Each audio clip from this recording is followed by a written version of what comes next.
Hello and welcome to the Football Social with Sky Bet as we look ahead to England against Panama. Massive game. Joining me in the studio, back once again, Ryan. Back again, enjoying it? Yeah, I'm looking forward to it. I'm back. Good to have you. And Pato and Pete from Football Daily. Guys, what are you expecting from this game? I'm expecting England to win.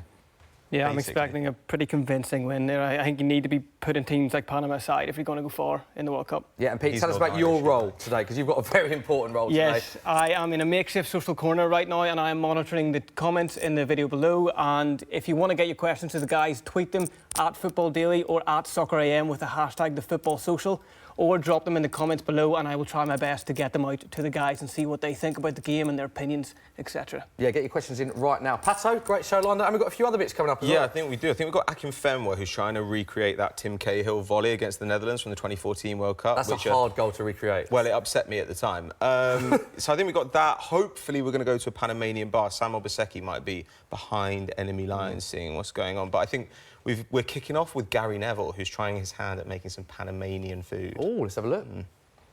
That's what we're going to do. What are you chopping? No. I needed to tell you something else before you did this. He's missed the chicken! He couldn't get to the chicken!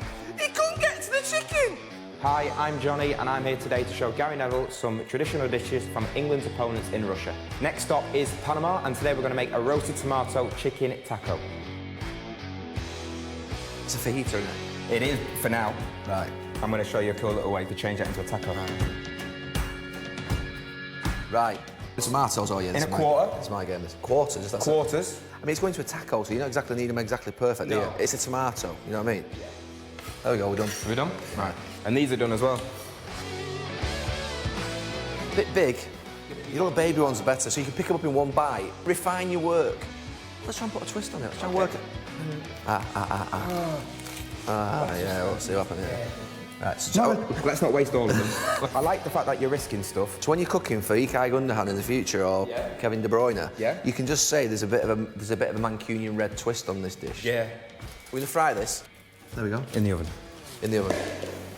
Right, yeah. Bring it back. Let's put a twist on it. Oh. You could have actually cooked that and sliced it. Yeah, I know, but I just think, I know what you're saying. We should have done it probably that way. Come, stick in. Let's be having you. All over me. We're gonna do it two ways and out with your way. No. So, oh yeah, health and safety, hygiene. We don't want salmonella. Wash this bowl for us. One sec. That's what we're gonna do. What are you chopping? No. That's what we're gonna do. You've gone balls in there. Absolutely. This is Absolutely gone for it. You haven't listened. I needed to tell you something else before you did this. Does it need lettuce? Because I mean, honestly, you're talking about lettuce, watercress, cucumber as being the three most meaningless foods in the history of foods. These Panamanians are going to be absolutely buzzing Fuming, with us. I think. Not fuming, they're going to be buzzing. They're going to be buzzing. We're modernising a traditional Panamanian dish. Mine's done. Efficiency. You want me to take yours out? I think so, yeah. But it looks cooked, doesn't it? Yeah, it's cooked. I'm comfortable with that. Yours are burnt in there. There you go. Hello. Come on, chef. Show me how you do it. Now, the issue I've got with that now, I'll be honest with you, right? I know where you're going. I know where you're going with it. I've got like loads of what I would call crap. But you're mine. Chicken is the star of the dish. Go on, try and eat yours now. Come on. Right, there you go. Honestly. Honestly, no. He's missed the chicken. He couldn't get to the chicken. Honestly, look at him. No, seriously, you have to prove it. Come on, this is not... He's gone to have a big bite of it, and the chicken's whole. Do you know one thing I do? I can't cook, but I eat in a lot of restaurants. I eat a lot of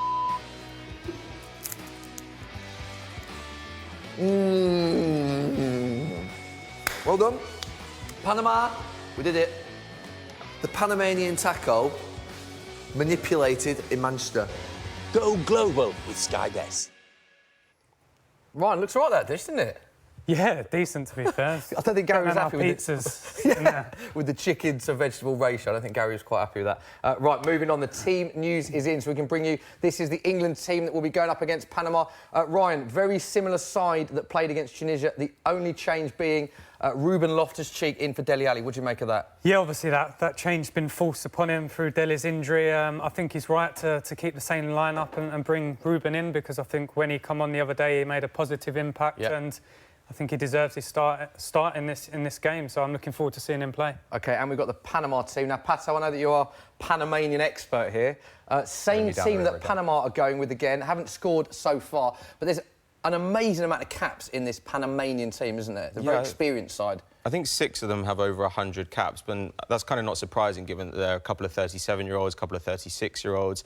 So, yeah, there's experience all over the place, but I'm expecting they'll be quite conservative in this game. They're going to sit deep, right? I think they only had about 32% of the ball against Belgium, so England can expect to have a lot of the ball, but maybe not a lot of space in the final third, I think. And one of their danger men is, of course, this man here, their captain, Roman Torres, the man that scored the goal that took them to the World Cup. He's very important for them today, isn't he? Yeah, well, he plays as a centre-back, but he's able to get forward. He plays for Seattle Sounders in MLS. And I don't know, he's an absolute unit. That seems to be the thing that everyone's focusing on, that he's the heaviest player at the World Cup. 99 kilograms, Pato. We had to message Adi Bayoak in Fenwell before the show to find out what he was.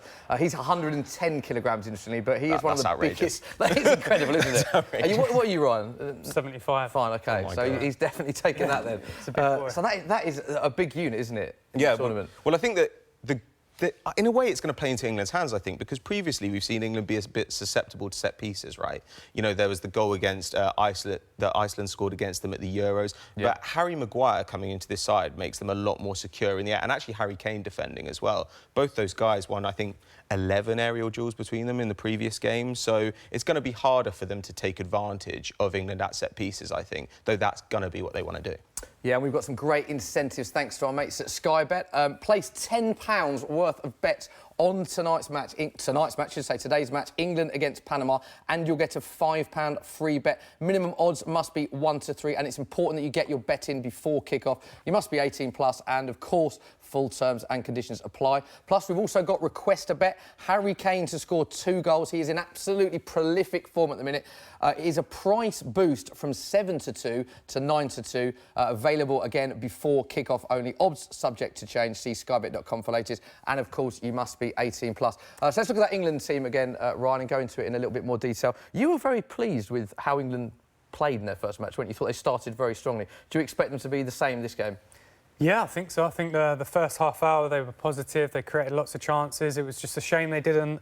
Well, they wasn't more clinical because they could have gone 2 or 3-0 up into half time. And the thing that impressed me the most was they kept going. You know, I think it would have been easy to chase something and start playing long balls and that, but they trusted the way they play and they created the chance at the end, and thankfully Harry took it. But for me, the fact that the boys kept going and believed in the way that they played, it was a really positive sign for me. They've got to be more clinical, though, haven't they? Surely, because they did waste a few chances early on, and if it was not for Harry Kane late minute, they'd be in a terrible situation in the group right now. Yeah, I mean, they have to be more clinical. That goes without saying. But for me, they need to get Harry the chances. It's all good getting Raheem and Jesse these chances, but the focus has to be on getting Harry chances, because he proved the other day he had 2 chances, he scored 2 goals, and if we can create sort of 4 or 5 opportunities for Harry in every game, then I'm sure he'll score goals. Pato, I know that you love a stat, so I've got a few stats pre-prepared here. So pumped.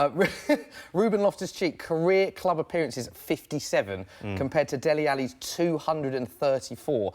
He did do well when he came on, but he's very inexperienced, and this is only his 6th cap for England. Is that a slight concern for you? Not at all? I don't think inexperience is necessarily an issue. I think this England side, they're the 3rd youngest team at the tournament, I think, but it doesn't really matter, like, if the quality's there. And Loftus-Cheek has had a good season. The question is more, I think, whether he can fit into Ali's role. Like, Ali's such an intelligent presser, you know, he's so good at defending from the front, and Loftus-Cheek hasn't really played in a pressing system before, so the question will be, can he back up the guys around him in that sense? But he's an amazing dribbler, and I think if you're facing a sitting defence, that guy who can beat somebody one-on-one could really make the difference. Yeah, I think this is the perfect game to bring Ruben in. I really do, because you fully expect to beat Panama and have a lot of the ball, and that plays into Ruben's hands because like you said, he's a dribbler, he can make things happen, and he proved that the other day when he come on, he was a positive spark. Yeah, had a great game. Right, time for the match. We are moments away. So, Sonia, all that we're waiting for is the monitor, please. I'll give a little round of applause for Sonia for being the monitor. Thank you very much. Sonia, quick score prediction from you, please. She's got a dance as well. 2-1 England. 2-1 England. On that note, Ryan, do you agree with that? No, I think it'd be 3-0. 3-0, guys. What are you saying? Yeah, I'm going with Ryan. I would agree with around 3-0. OK, Pete, you are in social corner. We say corner, it's more social on the edge of the sofa Social at the edge minute. of the corner, yeah. What are people tweeting? What are they messaging Well, I you? mean, I've just seen an absolute belter of a tweet from James Milner, who is clearly living up to the World Cup hype. Yeah. If we can get it on screen, perhaps. And he's kicking back with a cup of tea. There it is. In classic boring James Milner style. And then a lot of people are a lot of people are also commenting about Ruben Loftus-Cheek and they're expecting big things from him. So there is quite a lot of pressure on his shoulders to perform. Yeah, it goes back to what we were saying, though, doesn't it, Ryan, when you were with us for the Tunisia game, that Southgate is sticking by his principles, his belief. He's giving young players a chance. Once again, he's going with someone who's on form. It's great to see that, isn't it? That's brilliant. It's really refreshing because Gareth's obviously come in, he's got a way of working and he's stuck to it. I think it's really good to see this England team. We have a clear philosophy of how we're going to approach each game. We have the formation sorted now and you can see by the team selection and squad selection as well. He's picked players for specific positions and it's really positive and I'm really excited about this England team. Yeah, And I'm also just seeing on Twitter here, there's a stat that this is the 20th different lineup that Gareth Southgate has named. The 20th different? Yeah, every game he's played, he's managed England, there's been a different starting 11. Yeah, we're looking at the pictures now. We are moments away from kick-off. Just had the national anthems. Gareth Southgate, interestingly, got a bit of a shoulder injury, isn't he? The only other injury that England picked up was running in the woods. What did you make of that, Pato? Oh, well, if somebody's going to take an injury, I suppose it's best that it's the coach. I mean, I don't think he was going to come on or play a significant role in this game. So it doesn't it's really matter. Probably not the worst thing. It's just a pity that it was Ali who got injured, I think. Yeah. He's such a crucial player and he offers something that so few players do in that kind of hybrid midfield and attacker role. He's so smart at playing that the question will be whether Loftus-Cheek can step up. I don't know, I'm quite excited. I'm glad Sterling retained his place as well, because I thought he actually had a good first game. His goal scoring record needs to improve at international level, doesn't it? Because it's incredible how many goals and assists he got for Man City, but I think he's only scored a few for England. That does need to improve. To some extent, but he's also moved forward this last season with Man City. And also, when you look at his assists record for England, it becomes a little bit... it becomes a bit better. He's got 2 goals and 11 assists in 39 appearances. So that's a goal involvement every 3 games. Rashford's got a goal involvement for England every 4 games. But somehow Rashford deserves to start over Sterling. I'm not quite seeing it. With that said, Ryan, Sterling, more advanced role today. Do you expect him to get in the score sheet with the role that he's playing now? Because Loftus-Cheek will probably sit in behind a little bit and allow him to go forward more. Yeah, I expect him to get chances today. It's just whether or not he's clinical enough to take them, because the other day he was getting in good positions. He had a couple of really good chances and I'm sure he would have been disappointed he didn't get on the score sheet. But listen, the gaffer's backed him again and I'm sure that's going to do him a great deal of confidence going into this game, and I'm sure he'll want to repay the gaffer with a good performance and a goal. Yeah, we spoke about Panama's experience. Their lineup has 808 caps between them. That's 570 more than England. Obviously, it's very well documented that England have one of the most inexperienced teams, youngest teams in this World Cup. Qualified alongside Mexico and Costa Rica, and of course finishing above USA, but only scored 9 goals, Pato, in 10 qualifying group games. Do you expect them to sit back and play quite defensively against England today? Yeah, and I think that's the sensible way to play against a side that's this much more talented than you. I mean, the worry for them will be that on 70 minutes, when England can introduce some of their dynamic substitutes. So if Rashford comes on, then I'd be worried. I mean, when you look at their top scorers, Blas Perez, I think he's got 43 and 118 at international level. Those are pretty impressive numbers, but he's 37. And I don't really see him troubling the back line. In fact, actually, that was kind of a bit of an untold story from the Tunisia game. I thought how solid England's defence were. Tunisia didn't really get a sniff, except for one lapse of concentration, silly moment that was punished quite harshly with Kyle Walker. So I don't know. I think that they should walk through this game, England. The question is going to be how the Belgium match goes. Yeah, there's a slight pause in play now, a slight injury, only a minute into the game. Jesse Lingard is just being monitored now. They're just showing a little replay, just a clash of heads. Ooh. It's quite naughty, actually. Do you think that's naughty? Big with the elbow. And that's exactly what... interesting point that Ryan raised there, because that is exactly what Southgate was doing at the side, implementing that there was an elbow into the head. Do you think Lingard will be OK to carry on? You think that's intentional, Ryan, do you? Listen, I don't feel like there was any need to lead the way he did. Yeah. I think he's probably left one on him early on there. It's the first minute of the game. Yeah, it is very early on. Do you think that's one of their tactics, to take the game to them and kind of be very physical? They are quite a physical team, aren't they? Yeah, they are. I see one of their players come out as well and said they'll make it a physical game. So I'm sure that's going to try to be one of their tactics. It's just England have to be clever and and keep the ball away from them. Would you have liked to see Danny Rose start this game? Because I thought Ashley Young was okay in the first game, but I think he was quite comprehensively outshone by Kieran Trippier on the other flank, and it would have been nice to see a more natural left back in, I think, in Danny Rose. Yeah, listen, I think the thing with Kieran Trippier is a phenomenal attacking fullback. Yeah. You know, his ability to cross the ball is probably one of the best in the Premier League, and listen, I think Ashley Young over the course of the season has probably been the best left back England have got. So after the game the other day, I know he come under a little bit of criticism at times, but listen, I don't think you should change your back five at this stage. Sure. They got the win. They had a good. I think everyone played pretty decent. Yeah. So get the win today and make sure we qualify, and then maybe think of changes in the Belgium game. Sure. The other thing worth pointing out as well, the heat, 30+ degrees, Nizhny Novgorod, have I pronounced that correctly, Pato? What, as the fluent Russian speaker? Yeah, is that how they pronounce it? You know, your guess is as good as mine. The temperatures, they've been talking about 30+ degrees. Does that play a factor in the match, Ryan, do you think? 'Cause a lot of players won't be used to playing, a lot of the English players certainly won't be used to playing in that heat. Definitely. I think if you're a team that have not getting much of the ball, you're chasing all the time, I think by the time it gets to 60, 70 minutes, I think that's when it really starts to kick in, you know. I think it's a lot easier when you've got the ball to run about, and mentally it's a lot easier for you. But listen, if it's that hot and you get to 70, 80 minutes, then it's difficult. Well, this is what Gareth Southgate had to say at the press conference about the heat. The heat is, of course, different in different parts of the country, and we just have to adapt to that. There's no physiological benefit to training in the heat for the couple of weeks before and thinking there'll be any adaptation. We've just got to cope with that. Interesting that. He said there's no physiological benefits to training in the heat beforehand. Do you agree with that? Do you go along with that? I think what he's trying to say is the fact that it's going to be different heat. So you could be playing one week where it's pretty chilly and then hot. I think if it's consistently very hot, then you can prepare your body for that. But if you're constantly changing heats, then listen, I'm sure Gareth and his team know that there's no real benefit in training in the heat. Pete, what have you got? Social corner for us? What are people talking about? Yeah, well, I'm just seeing a tweet from Chabaloa about Loftus-Cheek. He's clearly pleased that he is starting. And I'm just getting it up now. Great run there from the left back. Oh, damn. Have you got the tweet? Yeah, so the tweet says 6:45 a.m. alarm goes off for England game. Snooze, snooze, checks team and my bro Cheeky is starting. Like it.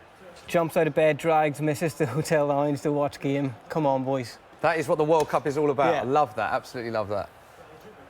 Any other questions?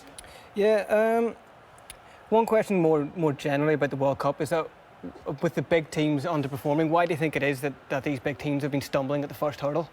It's a good point, that, actually, because we spoke about this the last game, but it's incredible how badly the big teams have started. I mean, there seems to be less of a gap between the so-called big teams and the minor teams in this tournament. Yeah, I think that's it. I think that is the reason why we're seeing that. I think the level of quality between the majority of teams, that gap isn't as big as it used to be. You know, you look at Iceland in the Argentina game, and I mean, a lot of people, you see it as a massive shock, but Iceland have proved that they're not tough to beat, aren't they, Iceland? Yeah. I mean, they won their qualifying group, I think, didn't they? And they had a pretty tough group to come to this World Cup. So it just goes to show the level of every team is definitely improving. On that note, Pato, it's interesting. You look at previous winners. 1998, France win the World Cup. 2002, France out in the group stage. 2006, Italy win the World Cup. 2010, Italy out in the group stage. 2010, Spain win the World Cup. 2014, Spain out in the group stage. 2014, Germany win the World Cup.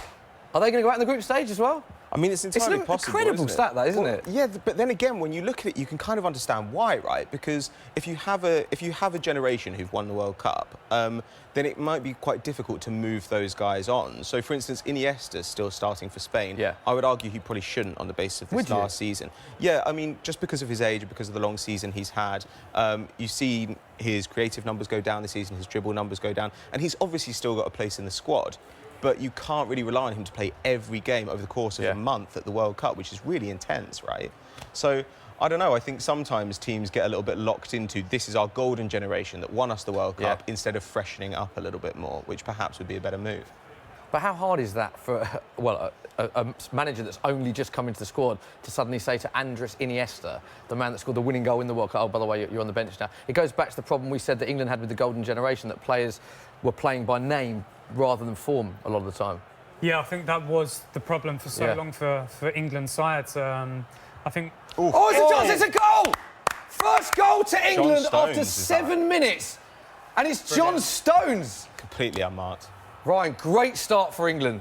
Just what we wanted. You know, I think England looked dangerous on set pieces the other day, and we're just proving again it's a brilliant ball in from Kieran Trippier, and it's a fantastic header as well. Now, you said to us last time that Kieran Trippier was one of the best players you played with at set pieces. Yeah. Corner, absolutely spot on. And it's a great header as well. I mean, it is. Great goal. Brilliant header. He's a long way out. Brilliant. He's on the penalty spot. He's Fantastic. so much space. Absolutely brilliant. The time and everything. Yeah. Spot on. And interesting, you said that Kieran Trippier is better with a moving ball than he is on set pieces. Yeah, I mean, it's probably because he's been exposed more in that situation, Right. you know, for Spurs and England. He very rarely has taken set pieces. This is the first time we've seen him on corners for England. And I think in the opening 2 games, he's proven already. You know, I think the first game he created 6 chances. He's already got an assist today. So his delivery is one of the best around for sure. It is a great start for England. 1-0 up after 8 minutes. Pato, I think we can go to Sam as well in the Panamanian bar. Oh, really? I'm excited to see what he's up to. Oh, no, we can't. Sorry, not yet. I think we'll let them settle in a little bit. I don't think it's as busy as we expected. OK. So 8 minutes gone. England do lead 1-0. Great start to the game.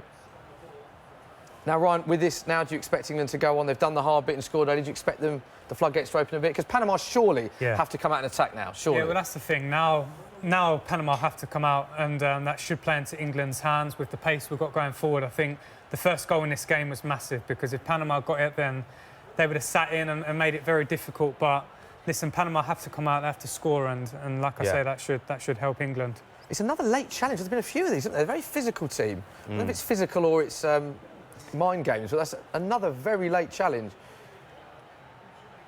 There's no attempts on the ball there, is there? That's a rough one. Well, especially as he's going nowhere. I'm not really sure of the benefit of that one, but you often see that happen a little bit. But it might also just be that they're not quite as sharp. You know, you see players who are playing in the MLS at the moment.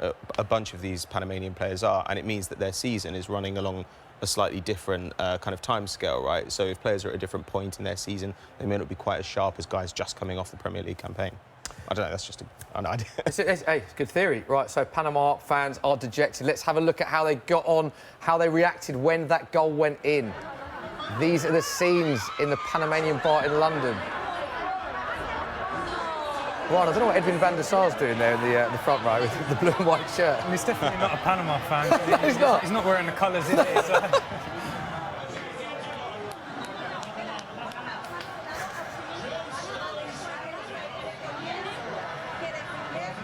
So there you go. That is the scenes in the Panamanian bar.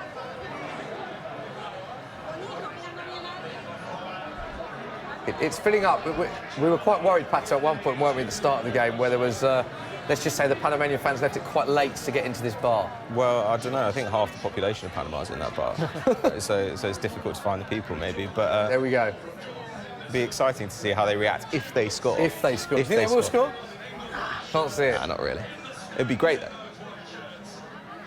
Oh, wow, all the England fans. They're in Riley suddenly get annoyed. In London, I can confirm. Riley Sports Bar in London. Also, the screen's the other way. I don't know if... I hope there's another screen in front of them, or they're just watching something else and they're not bothered about the game. But they look a little bit concerned, a little bit worried. We will be cutting back to them as the game goes on. If they do score, of course, we will be giving you their reaction of themselves and Edwin van der Sar, see how they react. Still 1-0, 11 minutes played. Pete, what else is happening in Social Corner? There is just one overriding theme on Twitter now, and it is that football is coming home, apparently. Classic England fans getting a bit carried away, goal goes in. Apparently they've won the World Cup now. Can England win the World Cup, Ryan? Yeah, of course they can. I'm getting quite quietly excited about this now. Yeah, you have to believe. I'm sure at the same time we have to manage the expectations of everyone, but at the end of the day, this England team can win the World Cup. I don't think anyone's been that convincing, and like we said about the levels of teams, there's not much of a difference. I'm sure that later on it gets in the competition, it's just down to probably bits of luck and bits of quality in games. Luck does play a huge factor in World Cups, doesn't it? You look at almost every team that's won it, they've had a late-minute goal, an extra time, or a penalty shootout. England need to get over that penalty shootout hoodoo, don't they? They really do need that to happen. Yeah, I fully expect if England are going to go really far in this competition, we're going to have a penalty shootout, and listen, then it's about the mentality and the mindset of just ignoring the situation and focusing on the penalty and putting the ball in the back of the net. Pato, who's your team, the favourites to win, and haven't you seen every team played? Who do you think of the team to beat? Well, going in, I thought it was Brazil, and I mean, I still think that they're going to be strong candidates. I think Spain also looked very strong. We didn't know how the managerial change would affect them, but they've got all the talent that you'd want, and certainly the experience. Plus, they actually have a kind of plan. Like, you can see the teams at the World Cup who are very skillful but don't have plans. So, for instance, France certainly have the talent to win the World Cup, but they aren't. There's another chance. Oh, sorry, Pato. Carry on. Right. I mean, I know you're going to get excited today, so I'm just going to deal with it. I mean, if Harry Kane scores, I can only imagine. Very excited at 1-0. So go on, you were saying, you think Spain's game plan has been quite good? I mean, obviously, their game plan getting rid of their manager a day before, probably that was not great. So good. That wasn't great. But they went into the World Cup as, I think, the second highest pressing side who qualified. Right. They were breaking up more than half of their opponent's possession in their half. And the only side pressing higher was Switzerland. So they actually do know how to... If you're a possession side like that, when you lose the ball, you have to have a plan. And we've seen Germany fail with that, right? They push up and up and up, and when they lose the ball, they're not counter-pressing well enough, and they're getting counter-attacked on. Well, Spain, I think, are a little bit more competent at doing it. And I don't know, I still look around that team, and the talent... I mean, they've got Thiago on the bench. It's outrageous, really. Yeah, it's still 1-0, 14 minutes gone at the minute. Quite comfortable for it. I don't want to jinx it, Ryan, because we did sort of say this watching Tunisia, but I feel like this is quite a comfortable game so far for England. Bearing in mind Panama, if they lose their out, that surely they have to attack. That's going to just suit England down to the ground. Yeah, they will go for it. I think the only times we've actually seen Panama cause a little bit of a problem to us is England's mistakes and a lapse in concentration. Yeah. And sometimes that can happen when you have a lot of the ball. You start taking risks, and I think for England to win this game convincingly, they just have to stay concentrated for the 90 minutes, and like I said, I fully expect us to score more goals. Talking of good teams in the tournament, the team that I've probably been most impressed with of all of them is Belgium. You look at the two games and how comfortable they've been. They've scored, I think, 8 goals in 2 games. All of their big players are firing. De Bruyne looked great, Hazard, Lukaku. Looking at that game, England versus Belgium, how do you see that going, assuming England win this? So, I think we've got a real good chance. Do you? Speaking of chance, there was a big chance for Panama there. Saita. You think England got a chance for that? The Tunisia game, I know Belgium going forward they were scintillating at times, but Tunisia had to come out, they had to go for the game, and they still look dodgy at the back at times. You know, I know Tunisia scored 2 goals, and at the same time they probably could have had another couple as well. And listen, for me, I feel like you can still get at this Belgium side. Yeah. I think they're going to approach games and just go for the fact of we'll score more. They're very attacking, aren't they? Yeah, very attacking. That's Martinez and the way he sort of approaches games. And I'm sure if England can stay solid at the back and get chances, then listen, I feel like as a collective unit, England probably look more complete at the moment. We've got some reaction from a pub in Sheffield when the England goal went in. Obviously, everyone is watching this engrossed. They're thinking about, look at that.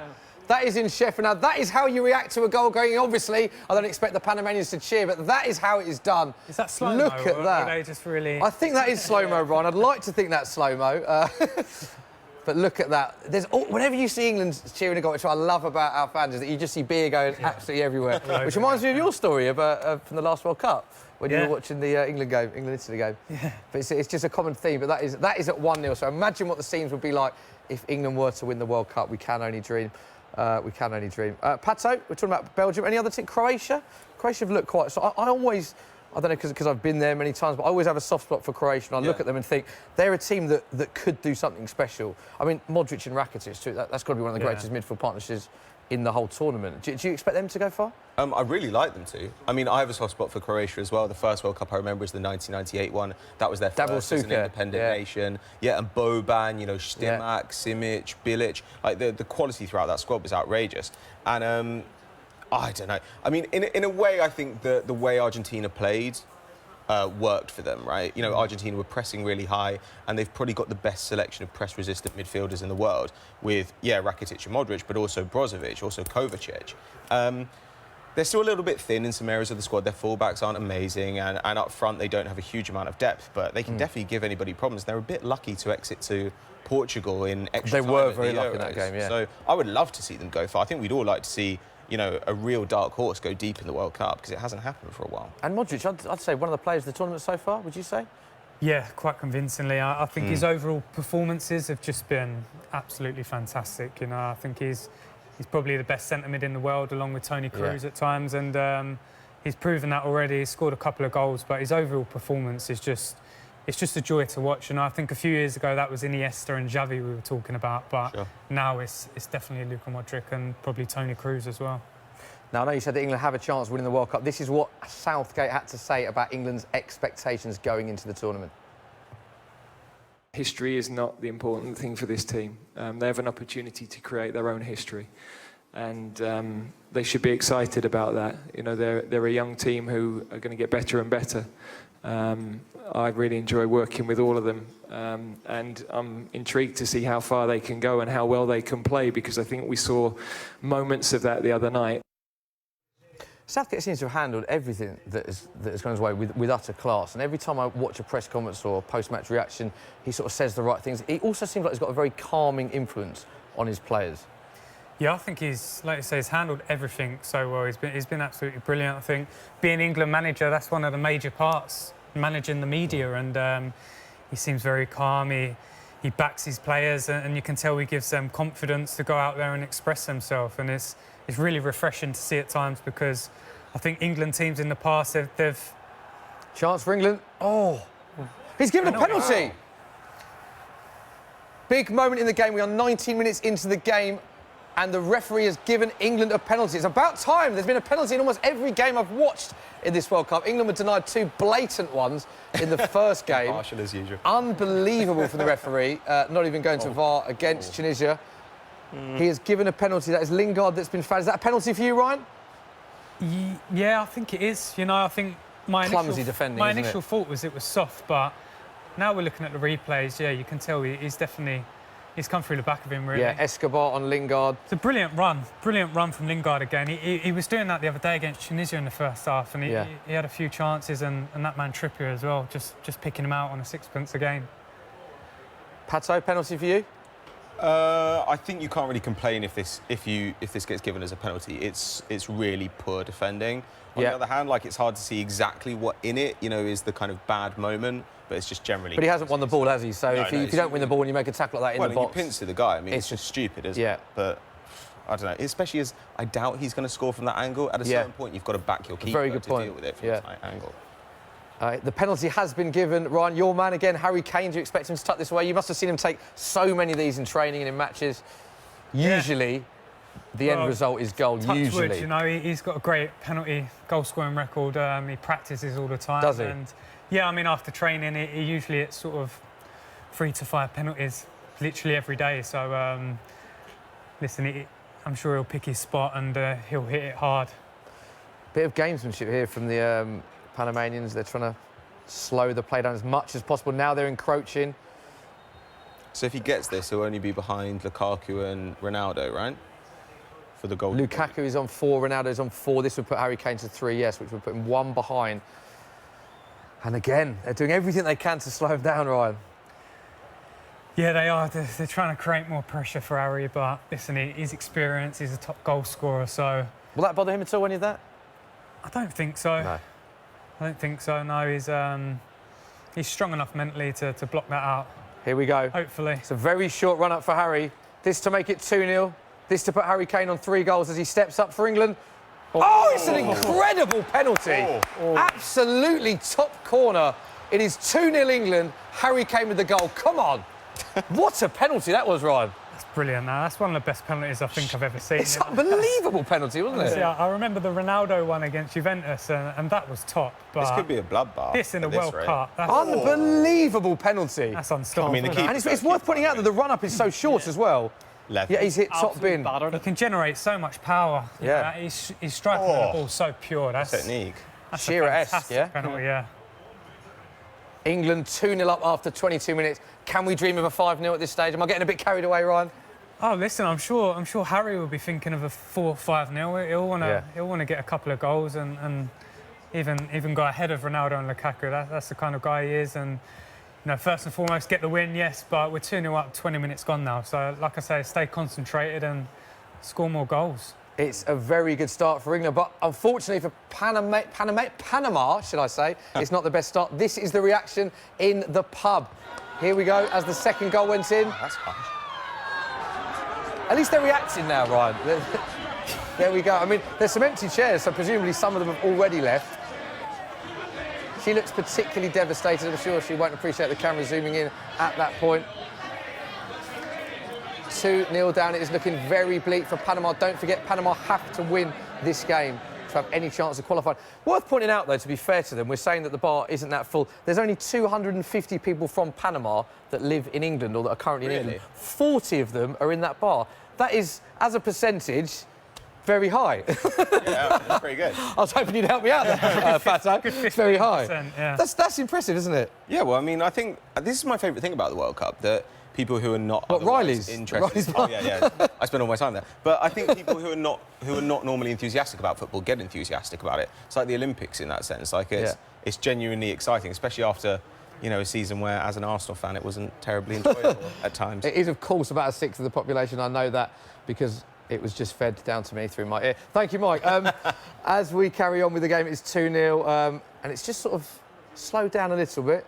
Will England be happy with 2-0, Ryan? If it's Gareth Southgate, if it is 2-0 at half-time, 100%. Will they be slowing it down, or will they think, let's look at the... Because goal difference is an issue as well with the amount that Belgium have scored. I think first and foremost, it's just getting the win. Make sure you get the win. I'm sure if it stays like this after 70 minutes, then they'll start just thinking about the clean sheet. But for the next sort of half hour, 40 minutes, they'll definitely be trying to add to this tally. Right, Pete, what's going on on social? How do they react to that goal? Well, I'm sure you've got loads for us. There is classic Harry Kane mania going on, but it was just interesting. Before the goal went in, I saw that a stat that England's 3 goals have all come from set pieces. Now that is obviously 4. Yeah. Obviously that's going to be a big... It's been such a big thing at this World Cup, goals from set pieces.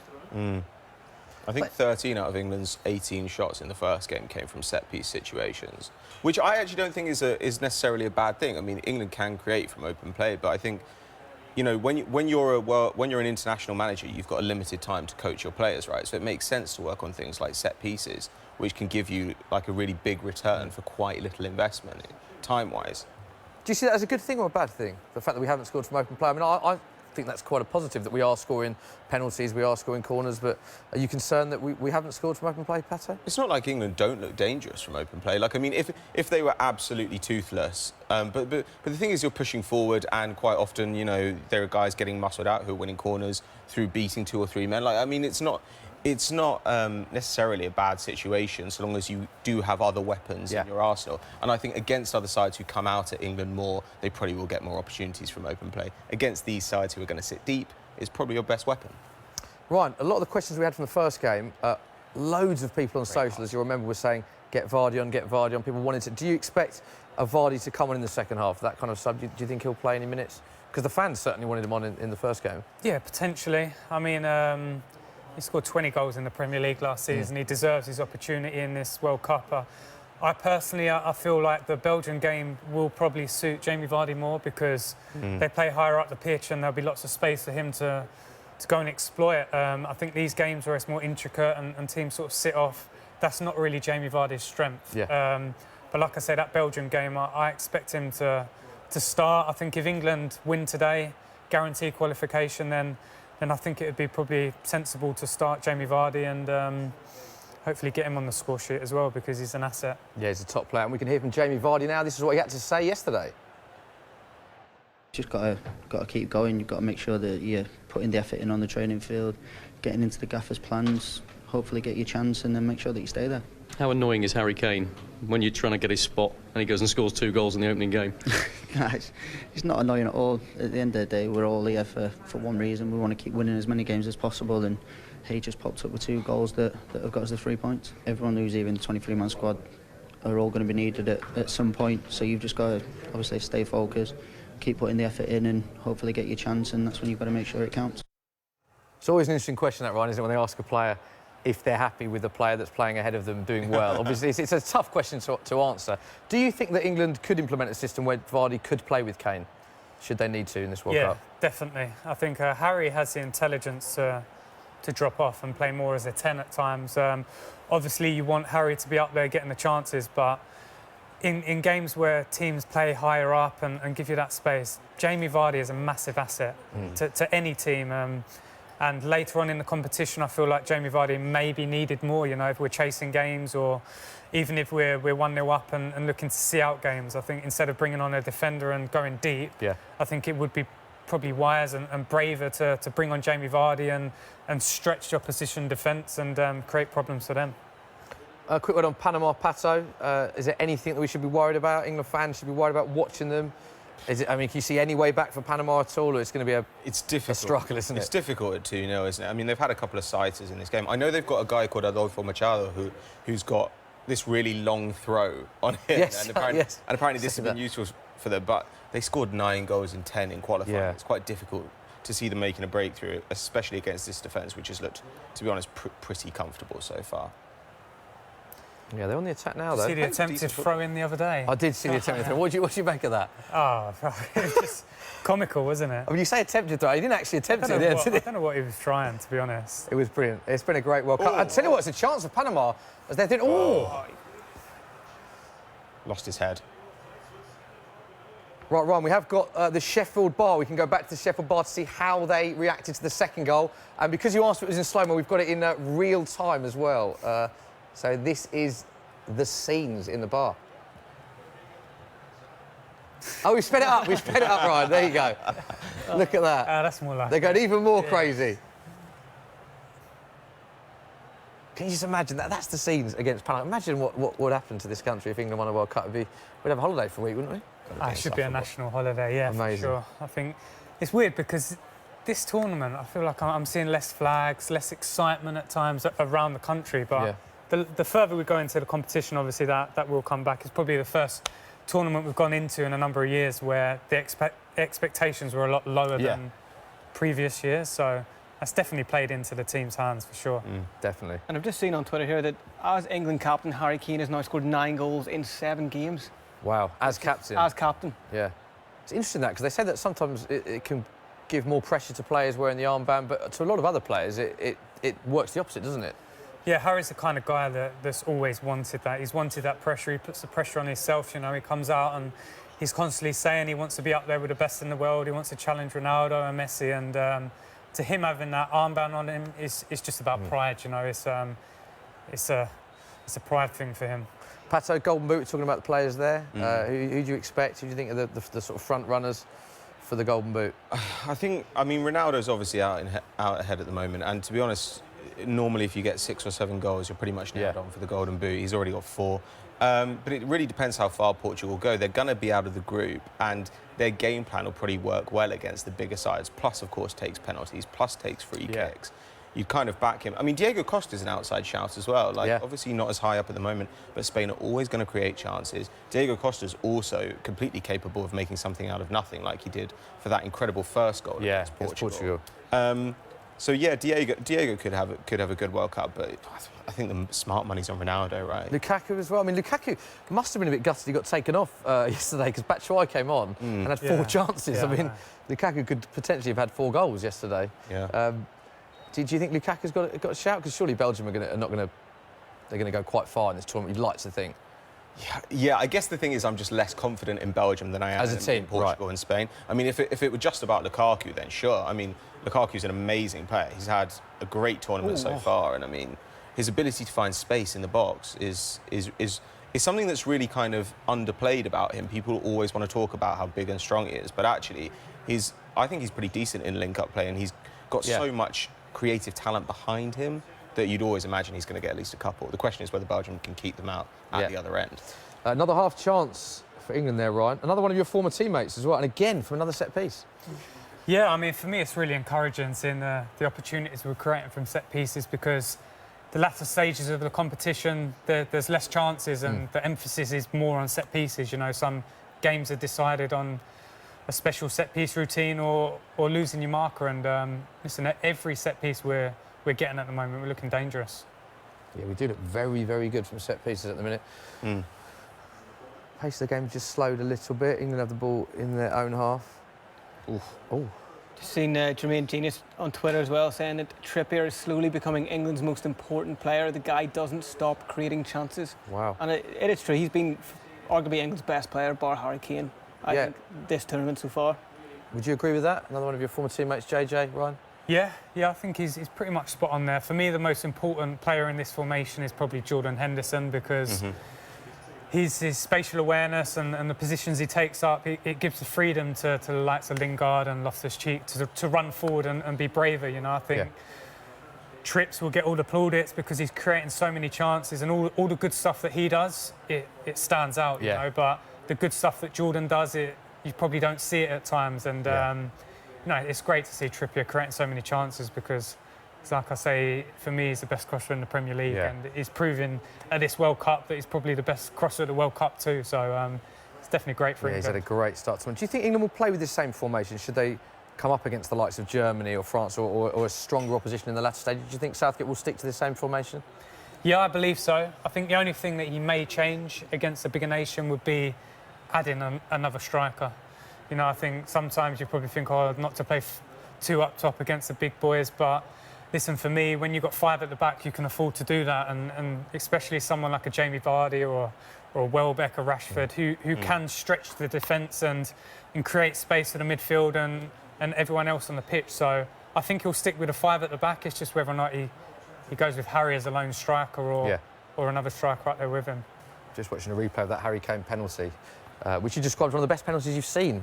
Right, it was an unbelievable penalty, wasn't it? Yeah, I think the pace of it, the accuracy, everything. I think, like I said, the Ronaldo one against Juventus in the last minute. Yeah, it wasn't bad, was it? Under the pressure that he was under, that was pretty special. But penalties like that, they're unstoppable, you know. I think you can't expect a keeper to get anywhere near that. No. It looks a bit softer on the replay, though, that decision.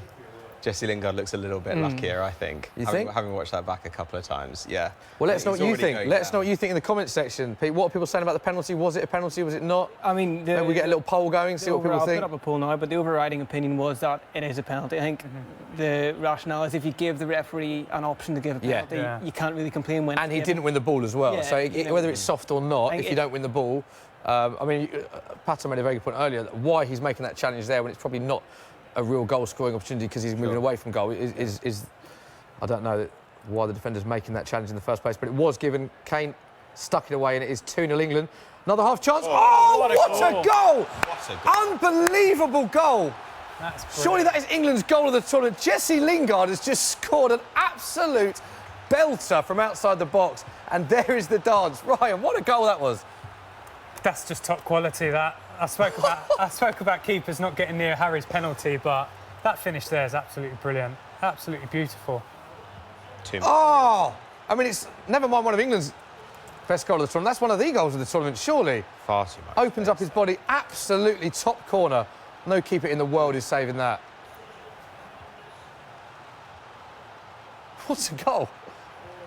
He has got that in his locker, Jesse, hasn't he? He's done it a few times for Manchester United this season. Even for me, the little intricate ball into Sterling, the little round the corner back to him, the little 1-2 in those tight spaces. That's what you want to see because at times you have to break teams down. And I mean, that's just beautiful to watch that. And it's brilliant. They just cut into the England fans once again. I love this. Whenever they go to stadiums in World Cups, it always seems to be 90% full of English fans. They make incredibly turn up in their numbers, and they just cut to the I think that's the England band as well. Guys celebrating with their trumpets and all sorts. And I mean, I'd be amazed if Panama got absolutely anything from this game now. Surely we're looking at a 4-5-0, aren't we? Our 3-0 shot don't at the moment. Serious drubbing could be on. What's the internet saying, Pete? Jesse Lingard is trending 11.3 thousand tweets about him, and it is a lot of gifs of him dancing. Is it? Yeah, I mean, he does present a lot of opportunities to make that, but yeah, fair enough. He does like that dance, Ron. You're not one for a dancer, were you? With goal celebration. What are your thoughts on the Lingard dance? Listen, scoring a goal is the best thing in the world. As a footballer, that's why you play, and you should be able to enjoy that moment. You know, it's a special feeling, and listen, I love it. I love seeing players happy when they score. You know, you can't go into the crowd anymore and celebrate with them. So, listen, why not have a little dance? Were you ever tempted? Wasn't there that goal? Was it against Sunderland when you were at Spurs where you scored an absolutely outrageous goal? There's a little give and go and then clipped it over the keeper. Yeah, but remembering that the right? keeper actually injured me in that game. I got up to celebrate, but I had to go back down. I'd split my muscle. I remember in that, the yeah. quad, so yeah, I was in serious pain after that. But I'll be honest, I've never been tempted to dance on a football pitch. Who was the best sort of post-match celebration of all the players you played with? What do you post-match? So yeah, after a goal, sorry. After- Who had the best celebration in their locker from all your teammates? I think probably Dele Alli's proven that he likes to dance, doesn't he, as well, yeah. He's always up to date with all the new dance moves and what's happening and that. So probably him, yeah. So it's another set piece for England. You can see Kieran Trippier wants the ball. Look, they're all crowding around. Trips wants to be on everything, doesn't he? Every free kick, every corner. He's certainly playing a man with confidence. They're just having a conversation as to who takes this. There's quite a few players standing around it. Whether they've got something planned for this could be something from the training ground. We'll wait and see. I think you've got to back Harry Maguire to score at some point for England in this World Cup. He's so good in the air. Yeah. Unbelievable in that first game. I mean, I'm sometimes on the fence about Harry Maguire, but in that first game he made the difference. Yeah. Especially the Aerial arrival for the duels. first header. Yeah. Was absolutely outrageous.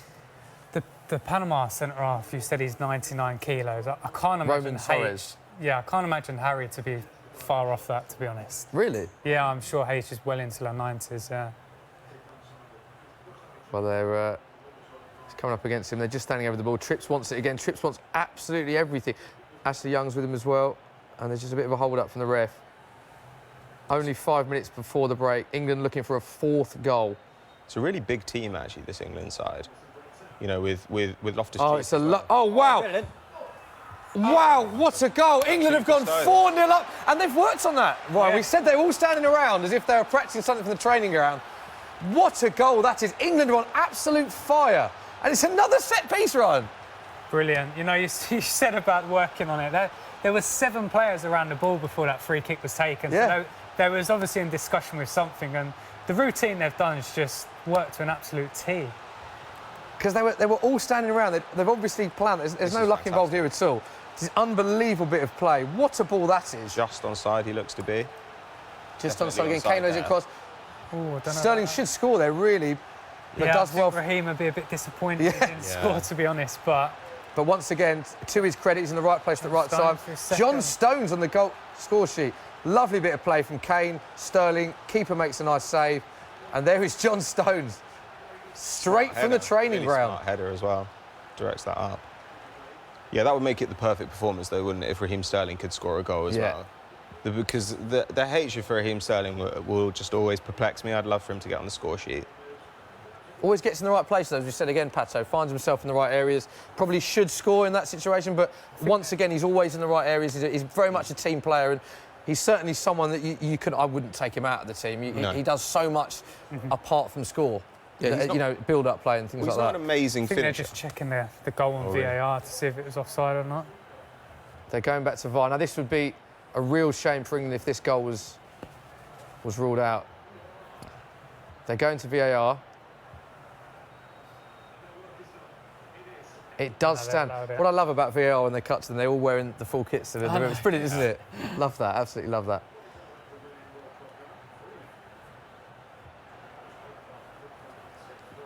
Our record win in the World Cup 3-0. We've just had Ryan. So England 4-0 up. It's an amazing start from England. Which goal is better then for you? Jesse Lingard from about 25 yards, top corner, or John Stones because of the build-up play? 2 fantastic goals. For me, Jesse's goal, I think the level of quality shown in that's something special, you know. Obviously, it's great to see routines like that. I'm a bit gutted we've wasted it in a game that we're already 3-0 up in. I was thinking the same. I would have liked to have Save it seen, for the Germany game, yeah. Exactly, like to have seen us save that. But, I mean, it just goes to show the work that Gareth and his team are putting in on the training pitch, because to watch a set piece like that come off is brilliant to see. Yeah, England, another Great chance play again. from Loftus-Cheek. Oh, England are having a great game. Interesting to see Belgium obviously went quite high up and then took some of their big players off. Eden Hazard came off. Romelu Lukaku came off because they were resting them for the England game.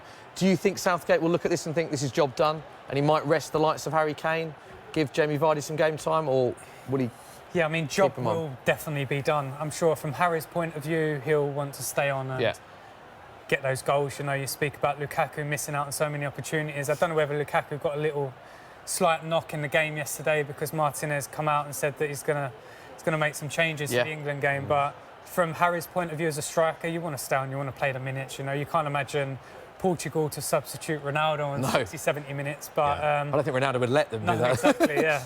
But if he does it, if the gaffer does it, then I'm sure Harry would just respect that. Yeah. Passo, do you think that Lukaku has got a serious injury for the England game? Do you expect him to play in that game? Or do you think there's a bit of mind games going on there? Oh, my goodness. Another penalty. He's given another penalty. Wow. It's another penalty. This is incredible first half. Me. Let Raheem The take ref it. has given another penalty. They're just doing a replay to find out where the infringement was. Doesn't really clear this up, this replay. Oh, come on.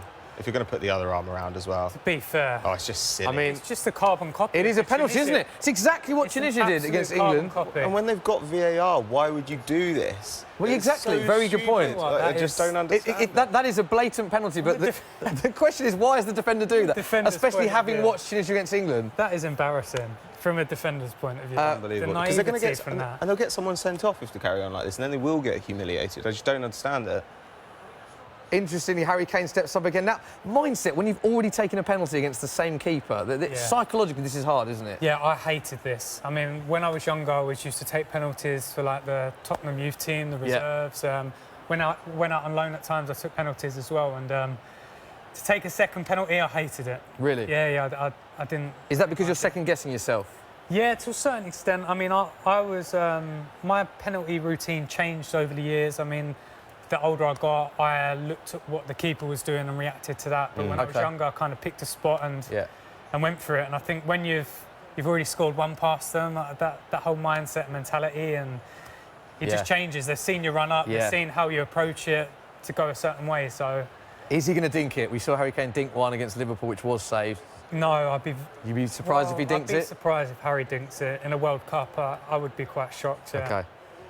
Once again, this one goes they are a lot of mind games, shall we say. Going to be selling lots a lot of of time drinks wasting in that Panamanian bar. Yes, they are. Very good point. If there's one person that, I mean, obviously you have more of an insight, but as just a fan, like Harry Kane does seem like a guy who has absolutely no problem handling pressure. No. I've never seen a cooler finisher with both feet, really. Well, he steps up now. He's got that the ref has blown his whistle. A very short run up again. Harry Kane steps up. Oh, it's an incredible goal. Same place. Once again, same place. The keeper goes the wrong way. It is England 5, Panama 0. And we are still in the first half. Ryan, we are going to win the World Cup. It's a fact, isn't it? We've got a chance, yeah. Come on, start believing, Ryan. Level for the Golden Boot now. What a penalty that is. I believe, yes. Joint top scorer. Golden Boot-wise, correct. That is Lukaku, Kane and Ronaldo all on 4. Oh, John Stones is on his way as well. John Stones, the way this tournament's going, you wouldn't put it past him. Yeah. Everything's going right for England. It'd be nice if England could get a goal in this game, though, from creating a big chance from open play in the box, just to show they've got that in their locker. They did it in the first game, but even Lingard's, I mean, it's a great hit from the edge of the box. But we're being very picky now, aren't we? No, well, I don't know. You know, sometimes in these games now, you kind of want to see like what they can do, like open the taps up. So it'd be quite interesting, to get somebody like Vardy on to maybe get a goal for Sterling, just to see the different tools that you have in the side. Yeah. Quick word on VAR, Ryan. We've seen an incredible amount of penalties. I think more penalties in this tournament than in the whole of the last World Cup, and we're obviously still in the group stage. There has been an incredible amount of penalties. Obviously, it's the first World Cup we've seen VAR. Are you a fan of VAR? Are you not a fan of it? Where do you stand with it? Listen, I am a massive fan of it. I really am. After this where we are in this World Cup, I'm a bigger fan of it. You know, I was a bit worried going into it. I didn't feel like we had enough experience. I thought there'd be quite a few problems, but listen, some of the decisions they've made have been absolutely spot on, and it's there to change major incidents in games, and I feel like it's done that. You know, the Tunisia game, I found strange. Also the Serbia game as well, and the penalty on Mitrovic, I thought it's just weird how they've missed that. But overall, I think the decisions and that they've made have been absolutely spot on. Yeah, 2 minutes of injury time has been announced, and we are in the second minute of injury time. England 5, Panama 0. I mean, everything has gone right for England so far. Well, the Harry Maguire and Torres having a bit of ding-dong there. That's a heavyweight battle. Yeah. He's not a bloke I'd like to mess with. Instantly, request a bet with Sky Bet. Stones and Kane both to score a hat-trick is at 40-1. That is with Sky Bet. Odds subject to change. Don't forget to see skybet.com for later, and you have to be 18 plus. 40-1 with Sky Bet for them both to score a hat-trick. They'll want the Obviously, clean sheet terms and conditions apply. You have to be 18 plus.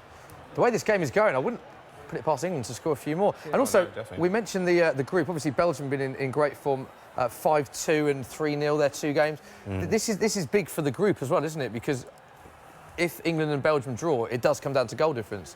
So all of a sudden, England look in a very commanding position, Pato. They are, definitely. And actually, Belgium had much more of a difficult time breaking down Panama as well. Like, I mean, it took a kind of wonder strike from Dries Mertens to open the game up. Great goal, wasn't it? England have had no... I mean, obviously, they got the set-piece goal very early on, but England have pretty much walked through them at times, so they can feel confident. This England attack, I think, can stand up there with pretty much any attack in the competition. When you've got Kane, you've got Vardy, I mean, you've always got a chance. Yeah.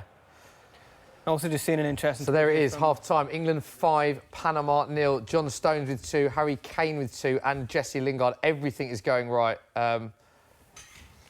It's usually the opposite with England. You find they're quite unlucky or the first game, but everything, all the decisions have gone their way. They've got lucky at times, they've been good at times, they've been world-class. It's the perfect performance, isn't it? No injuries, everything's gone right. Yeah, spot on. That's my only fear now, you know. I think the Panama team have put in some naughty tackles already, and we're humiliating them. It's 5-0, and I'm sure if the boys go out there and get another 1 or 2, then some of the heads of the Panama players might go and they might start putting some more late challenges in. So I think England just need to be very careful and manage this game in the right way, because the last thing you want to do is pick up a silly injury in this game. Pato, who have you been most impressed with first half? England players? Oh, I don't know. I think Lingard's been great, actually. The way he drifts out of that midfield role, and you know, the fact that his goal was very well taken, but also that he was the one who created it. He was the one who made the space. Lingard's really grown so much this season. So yeah, he's had a really good first half. Raheem Sterling been a little bit quiet. Social corner. Yeah. Presumably this is just full of delight and happiness from England fans. I'm just seeing a reasonably tongue-in-cheek tweet from Matt Lettice saying he can't believe Belgium took so long to break this team down. They must be so average. Great stuff. Surely England fans are very happy, Pete. Yeah, I mean, I put out a poll asking is football coming home, and it's at 70% it is coming home. 70%? Wow. Any questions? Yeah, well, one question from Sonny is, which team are under the most pressure at the tournament, do you think? Ooh. See, I think Argentina now are under an incredible amount of pressure, and Messi as well. And you look at Messi's body language, and there just seems to be so much expectation on him. Would you agree with that? Are there any other countries you think? I think if you took Toni Kroos's goal away yesterday, then the Germans... I mean, the Germans in that game were under massive pressure. But yeah, going into the final round of games, you'd probably have to say it's Argentina, because, I mean, the whole world is looking at Messi to perform, and the manager and the team to give him the freedom and the ability to perform, and he's not done that in the opening 2 games, and it's massive for them that they get out of the group. And massive for the World Cup as well, because Messi's one of the best in the world, and you want to see the best players in the latter stages of these competitions. Pato, for you, teams under the most pressure? Yeah, certainly Argentina. I mean, Germany are going to have a tough ride as well. But even Brazil, I think, some of these teams are just waiting to catch fire, really. Germany just about scraped through last night, but the questions are exactly the same as they were after the first game. They don't really seem to have a plan when they lose the ball. And weirdly, I saw a lot of criticism for Hummels after the first game and a lot of Boateng after the second game. And I think when that happens, what you're seeing is defenders who are being hung out to dry by their midfield. Toni Kroos is an amazing player, but playing him in a midfield too does leave them really exposed. And Löw has got to change something. Otherwise, when they come up against big teams, they're just going to get destroyed. Do you not think it's the fullbacks, though? Well, they got too high, right? Yeah, I think I mean, Man City play an expansive way of playing, and we see about the fullbacks going so high, but if one goes high, it's almost as if the other one comes into a midfield position to offer that cover.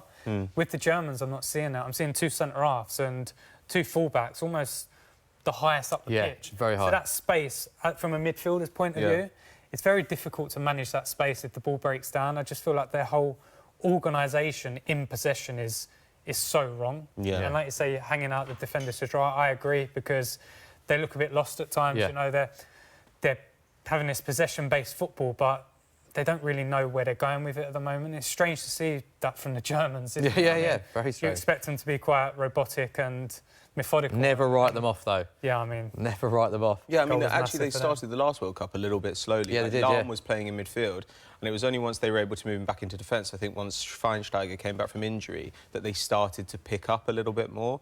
And by the end, they were just rolling. So, yeah, it is interesting, actually, isn't it, that Löw dropped Ozil, he dropped Khedira. Faced exactly the same problems. And if there's one positive from that, it's that they got the win, and that now Löw knows that there's a structural issue rather than just a personnel issue. So, I don't know. I wouldn't write the Germans off, but some of these games that they're facing are not easy. You know, Argentina's last game's Nigeria. Yeah. That's a difficult Bustling game. game as well, yeah. So, I don't know. Like, you start to worry about these teams. Right, And Colombia well, too. the one thing we're not worrying about is England, because they won 5-0. We can now cross live to Sam Obaseki, who is in the Panamanian bar in Raleigh. Sam, what have you got for us? Cheers, Smithy. So it's currently 5-0 right now. I'm in the Panama party. I feel like public enemy number one. I'm with Danny and Anna. Danny is the one that put this whole event on for everyone, so well done. How are you feeling about the game? Well, we feel honored to be hosting today's event, and we feel very proud about the Panamanian team. The results have not been what we expected, but we still have another half, and I'm sure that the Panamanian team is going to concentrate and give it its best on the second half. So we'll see. I mean, it's a hard one, but I know they're going to give it their best. As a Panamanian, I'm very honored to be here. What about you, Anna? Yeah, I'm just really proud we've made it this far. We're playing with a lot of passion, and we're very happy to be there. So it's a very challenging game. Obviously, England has a lot of experience in football, so we're really proud and honored to be playing alongside them in the field. And you know, we'll see what happens in the second half. So, Danny, what do you think needs to change for Panama to maybe get a few goals in the second half? I think they need to focus more, play better as a team. There has to be more synergy in the team all together. And really just concentrate and focus. They've had a difficult first half, so we'll see what happens in the second half. Cheers, guys. I said 3-0 at halftime. I'm going to say 7-2. 7-2 for the final result. Yeah, they'll get a few goals. Back to you, Smithy. Thank you. No problem. There we go. They're in fairly good spirits considering they're 5-0 down, I think. Is that fair to say? So maybe I don't know, they've seen Gary Neville cook their food today. Yeah, So that's made them happy. Cheered them up a little bit. But actually, something that's going to make me a little bit sad is Akin Fenwa. We said about him recreating Tim Cahill's goals. I think we can go over to that. Brilliant. It's your boy Eddie Akin Fenwa, aka The Beast, and I'm back here at the Soccer AM car park to recreate that famous goal from Tim Cahill against Holland in the last World Cup. If y'all can't really remember it, the ball came, diag, he ran onto it, smacked the bar in, and then he done his celebration. Can't remember it. Watch now. Smithy, you ready? I'm ready. Yeah? All right, put it over, player. You ain't ready. You ain't ready. Put it over a little bit. Even though the technique was I didn't want to say none, but put it over so I ain't breaking my ankle. So, yeah. Oh, that's too hard. Yeah. I'll come. Oh, he put me on. Oh, he came over from the side. That is over. Oh, get it over. Let's take a little bit off this. Oh. Not you. I said I'll take some off it. Listen. Oh, there it is. Oh, no. There it is. Oh. No, off the post. No. No. There it is. Oh. No. Jeez. No, bang. I had to put a remix on that. I'll tell you. Bang! That's a remix of Celebration as well. Ha ha! All right, listen, as my boy JB would say, he would say, I'll take top bins, but it's not the recreation. So what I'm going to do is, I'm going to take a couple more, I'm going to try and recreate it. All right, let's go. There it is! There it is! There it is! Now listen! Hey, listen! Get me on the phone call! Bap! No, wait. Bap! No, wait, one more. Bap!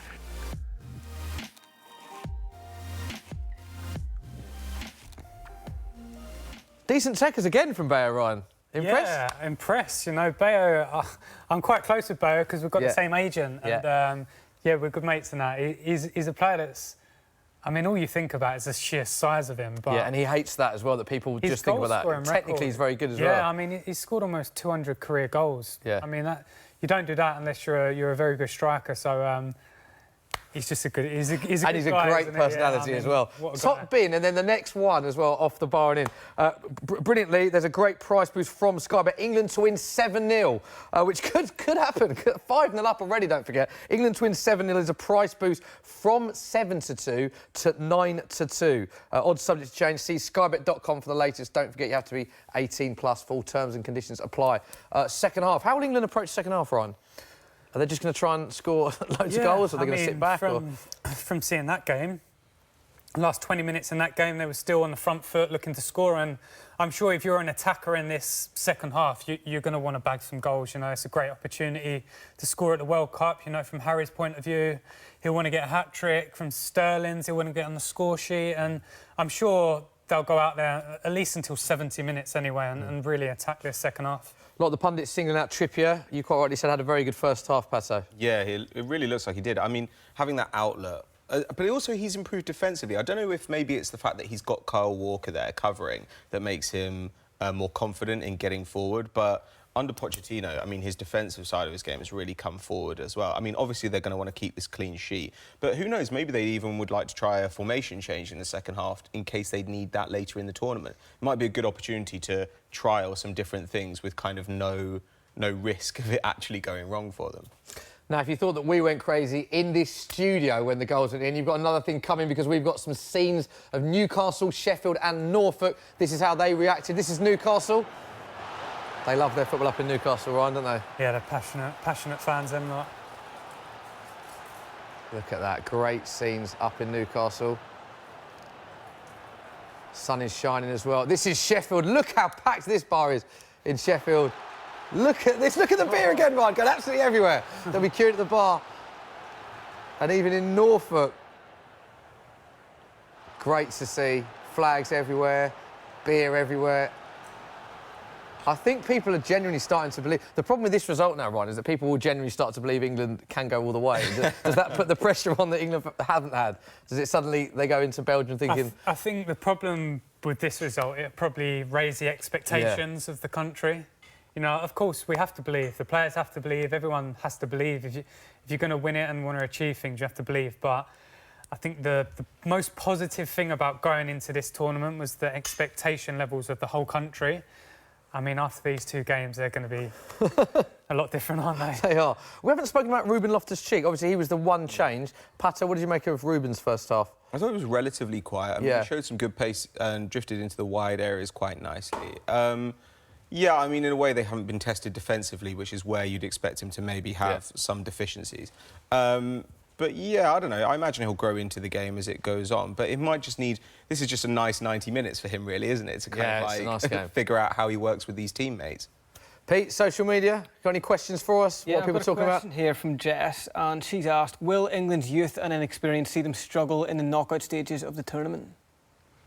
I don't think it will, do you? I think it remains to be seen, but from my point of view, it shouldn't. I think the only issue I have is game management at times. You know, I think if you're 1-0 up, I just want to see an England side manage the game better than what we've done in the past. You know, I look at the Spanish and, I mean, Mexico, Uruguay.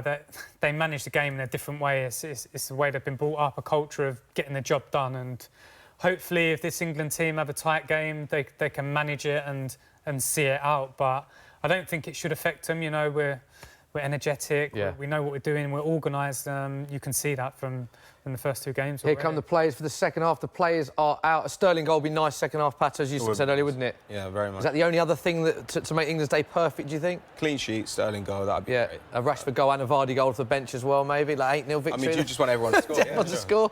Trippier to get a goal, maybe. Yeah, I don't think... Go on, go on. It was interesting the way that people kind of combine those ideas of youth and inexperience, because they're not the same thing. You know, you said before, Dele Alli has got 200 senior career appearances. He's not an inexperienced player. Harry Kane is not an inexperienced player.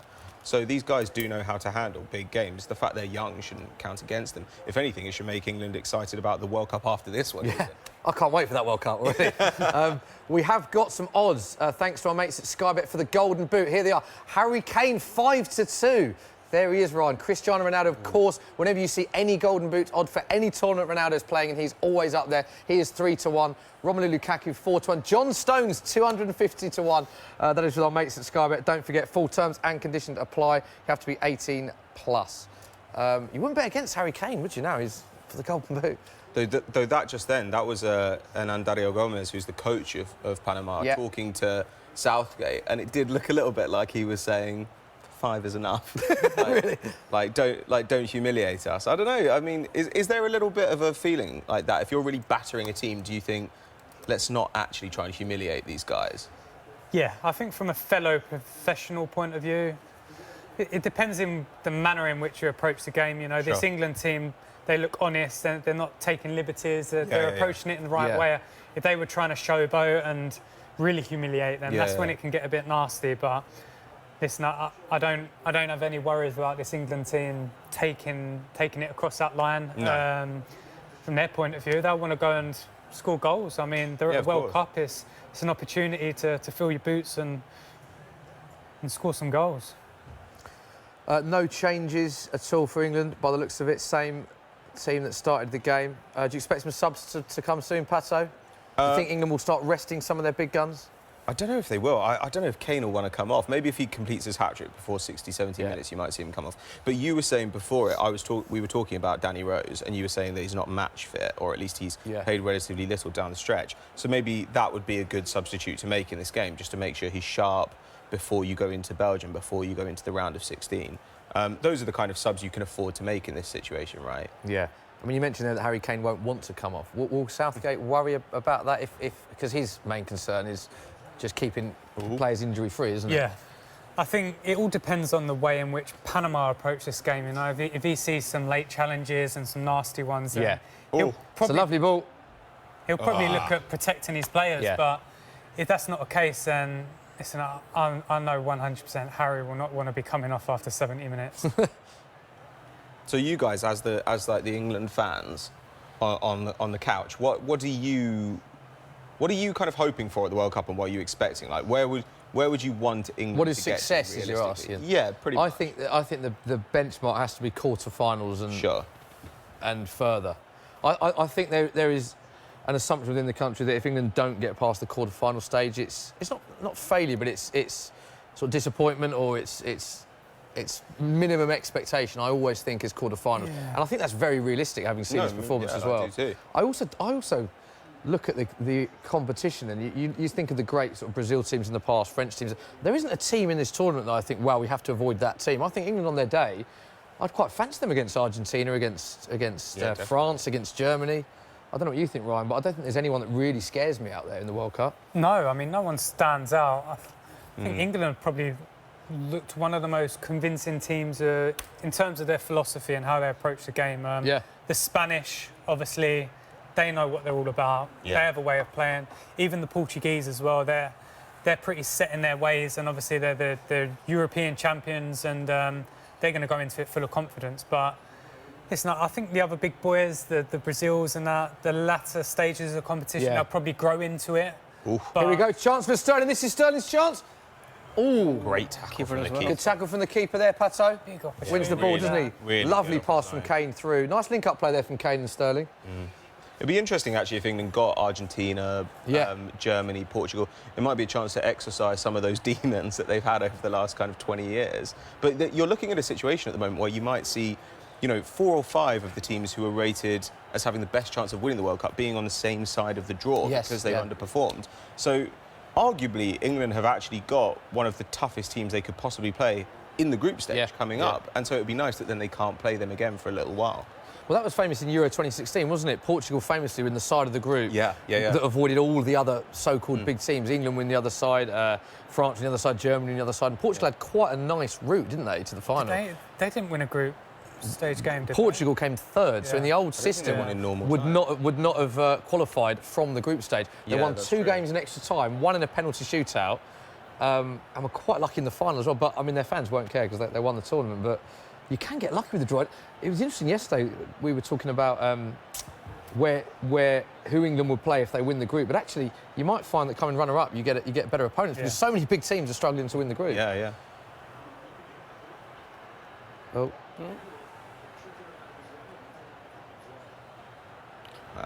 I might be a little harsh to Kyle Walker, but I feel like he's still adapting to this right-sided centre-back role. I don't know. Well, it's not natural to him.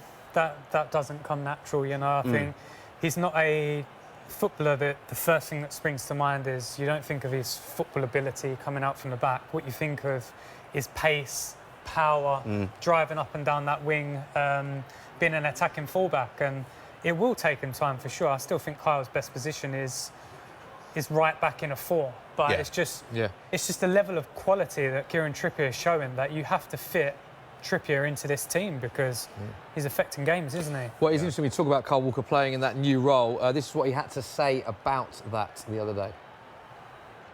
It's not that I never felt uncomfortable about it. It was different. But as I said before, it's new tools to my toolbox, you know, that I feel that will improve my game. It's a little bit different. I don't get forward as much, which I think is a big part of my game. But I can use my pace in different areas to, cover people and stuff like that. So, as I say, as long as I'm on the pitch and as long as England as a nation is doing well, then I'm completely fine with it. It's a new position for me. Of course, I'm still learning. I've got great people next to me, especially the gaffer as well, who's coaching me and making sure I know key tips in certain areas that I need to do when I'm in that position. That's really good. So excuse us, just finishing a bit of pizza there. Ryan, another one of your former teammates, so many of your former teammates in this England squad, of course. It's interesting what Kyle said there. Again, it's a hard question to answer. He'll obviously go where the manager wants him to play. But in your opinion, having played with him, would he have preferred to be in that wing-back position? Is that where you think his best role is? Yeah, it's difficult because this formation, if you're a wing-back, then you've almost got to act as a winger. And I don't feel like a winger would suit Kyle. I feel like in a 4-4-2 where he's got a winger in front of him and he can overlap and there's that space there for him, I think that's when Kyle's best. Yeah. I would probably say that this position that he's playing now in this formation probably suits him more. Okay. Because there is a bit more space for him to run into. I think a lot of the time when Trippier's getting the ball, he's out there and you look at him there, he's got a player there, and it's just about getting half a yard and getting the ball in the box. But this formation, he's learning.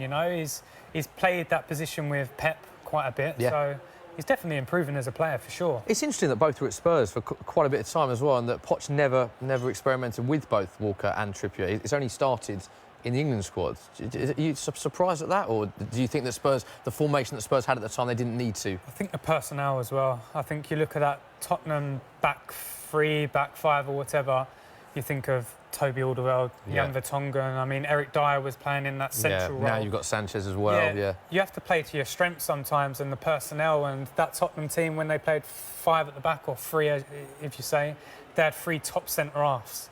And then you had Danny and Kyle that were bumming down the wing. So I think it just depends on the personnel and formation, obviously. Do you see differences in Ali and Kane's game when they're playing for England to how they play for Spurs? I mean, obviously the press isn't as intense, I guess, but do you see them picking up different space, having different roles? No, I think Harry's the main man at England. He's the main man at Tottenham as well, and I feel like there's a massive responsibility on Dele's shoulders when he plays for England as well. He plays in a similar role. He has the freedom to run forward like he does at Spurs. I know you speak about the intensity of the press. It isn't as high, but I think it's very difficult at international level to maintain that level of press for 90 minutes. The coaching, I guess, as well, the Premier League is, every team's so intense. They have a way of playing, but international games are a lot different. So I feel like the freedom's definitely there for them to go and enjoy it. Do you expect that Ali will come straight back in as soon as if he's fit for the final game? I believe so. I think England's best team was the team that started the first game. I mean, on current form, and that's the exact team that you'd have started with, was it? The same 11? Yeah, I think so. I mean, to be fair, I would have made the argument before the tournament had started of playing Eric Dyer instead of John Stones in that position, because I just think in certain games when teams sit off, you have that flexibility to switch it to a 4 at the back and Eric to sort of jump into midfield. But listen, John Stones has done very well, and so you've changed your mind slightly, having seen John Stones now. Yeah, I just think this England team currently, they all look like they know what they're doing together. You know, I think the relationship between Kyle Walker and John Stones is massive. They play with each other at club level. Obviously, he's also got that relationship with Trippier, who they played with each other for a long time. So, I mean, it just works at the moment. It looks very good. The balance between attack and defence and trying to play out and forward runs, it just looks very balanced at the moment. Would you have gone with the same 11, Pato, if you were in Southgate's shoes? Any changes you'd have made?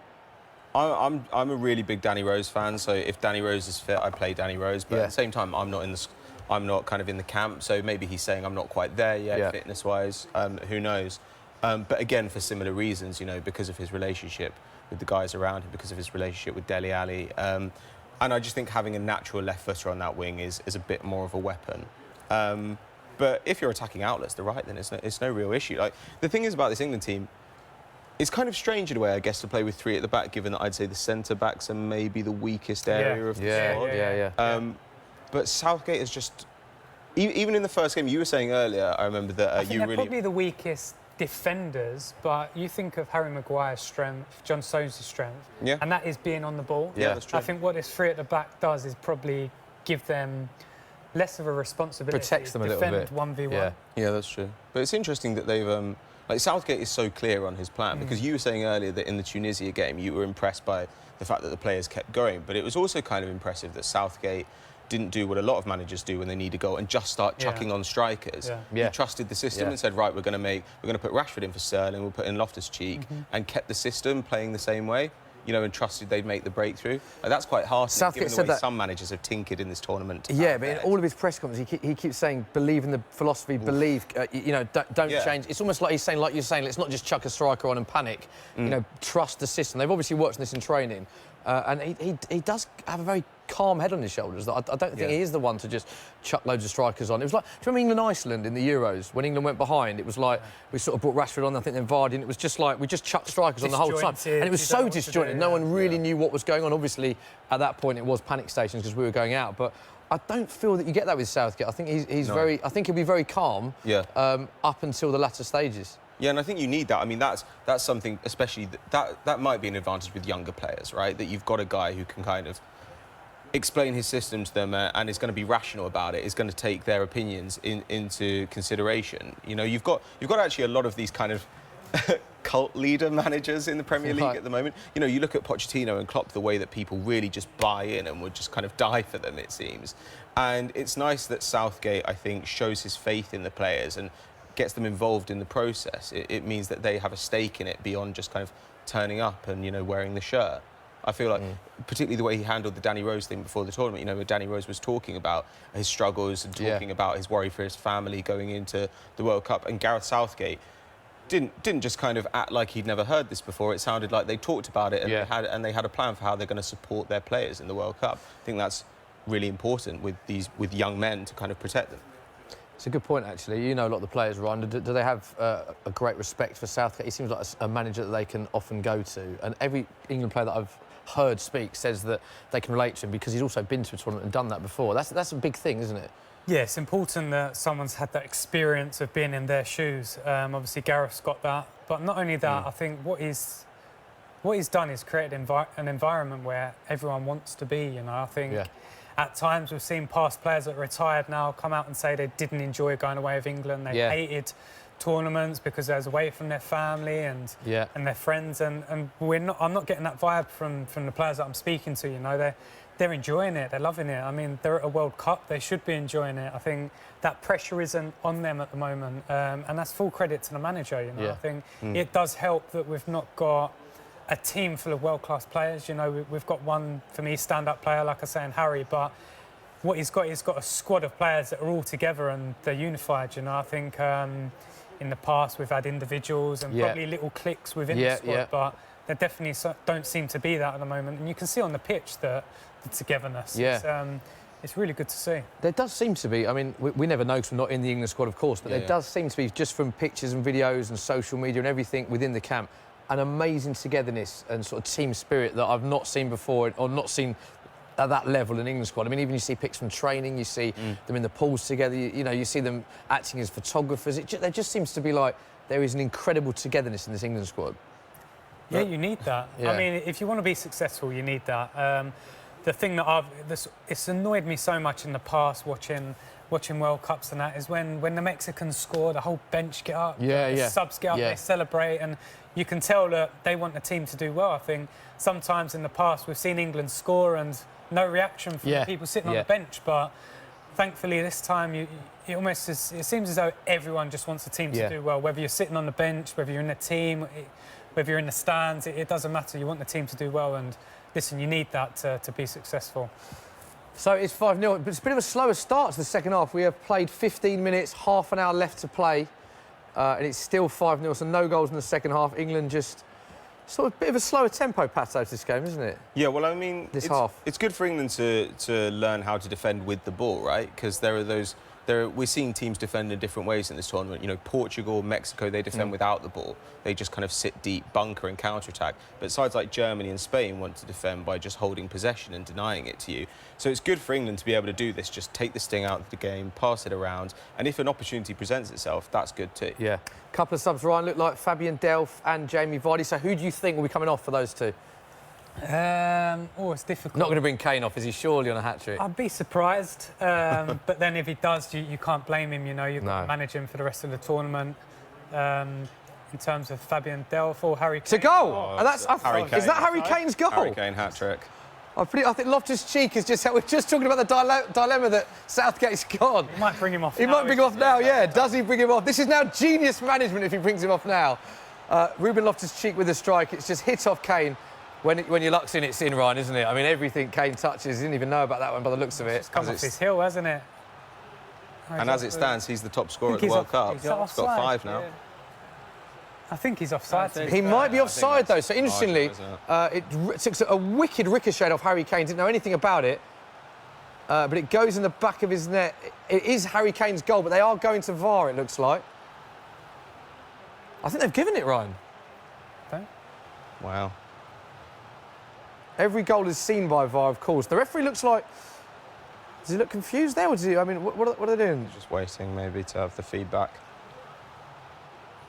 The goal stands. Yeah, it does look like the back of... Does it like... I mean, that's very tight, isn't it? That's rough. That is tight, yeah. So Harry Kane to confirm 2 penalties and a deflection. He is applauded off. It is 6-0 England. Harry Kane has scored 3 goals, which obviously takes him to the top of the Golden Boot standings with 5 goals after 2 games. So he has now been subbed, as we expect, for Jamie Vardy. Buzzing. 2 penalties, deflected goal. Well, it doesn't matter how you get the hat-trick. I mean, he scored better hat-tricks, doesn't he? A deflected goal and 2 penalties. It really doesn't matter. In the record books, it's not going to say how we scored them. I'm buzzing for him. Absolutely buzzing. You are. Amazing timing as well, because you saw Vardy warming up, Pato. And you know that Kane would have been fuming if it had come on, and he scores that. But I mean, worth pointing out Lingard as well. Another good game from Jesse Lingard as well. Well, it's good to see. It would be good to see Fabian Delph in that dynamic midfield role, which he is capable of playing. I mean, I'm quite a fan of Fabian Delph actually, but yeah, Kane's now got enough goals. He'd have been top scorer at the 2014 World Cup with 5, joint top scorer at least. So pretty exciting. It's been a long time coming as well. The last World Cup. Do you know the last hat trick from an England player in a World Cup? Are you going to say, is it Hurst? It's not Hurst. It's not Hurst. Lineker? Gary Lineker, yeah, 1986. Oh, in 86, yeah. That is the last time a hat-trick was scored. But he got a brace in the game after that, I think, as well. So if Harry Kane can follow that up with 2 against Belgium. So we're saying slow start. England have scored 6-0. Do you expect any other... I mean, there's another change. Do you expect them to rest anyone else? Probably expect him to utilise that substitution. I don't know whether he'll maybe bring Jordan Henderson off and protect him. Yeah, maybe bring Dyer on. Possibly, yeah. That'd be good. So it has been a perfect day for us, but unfortunately it's not been a very good day for the fans from Panama in the Riley's Bar. Here they are. Look at Edwin van der Sar, his checkered shirt. Devastated. Livid.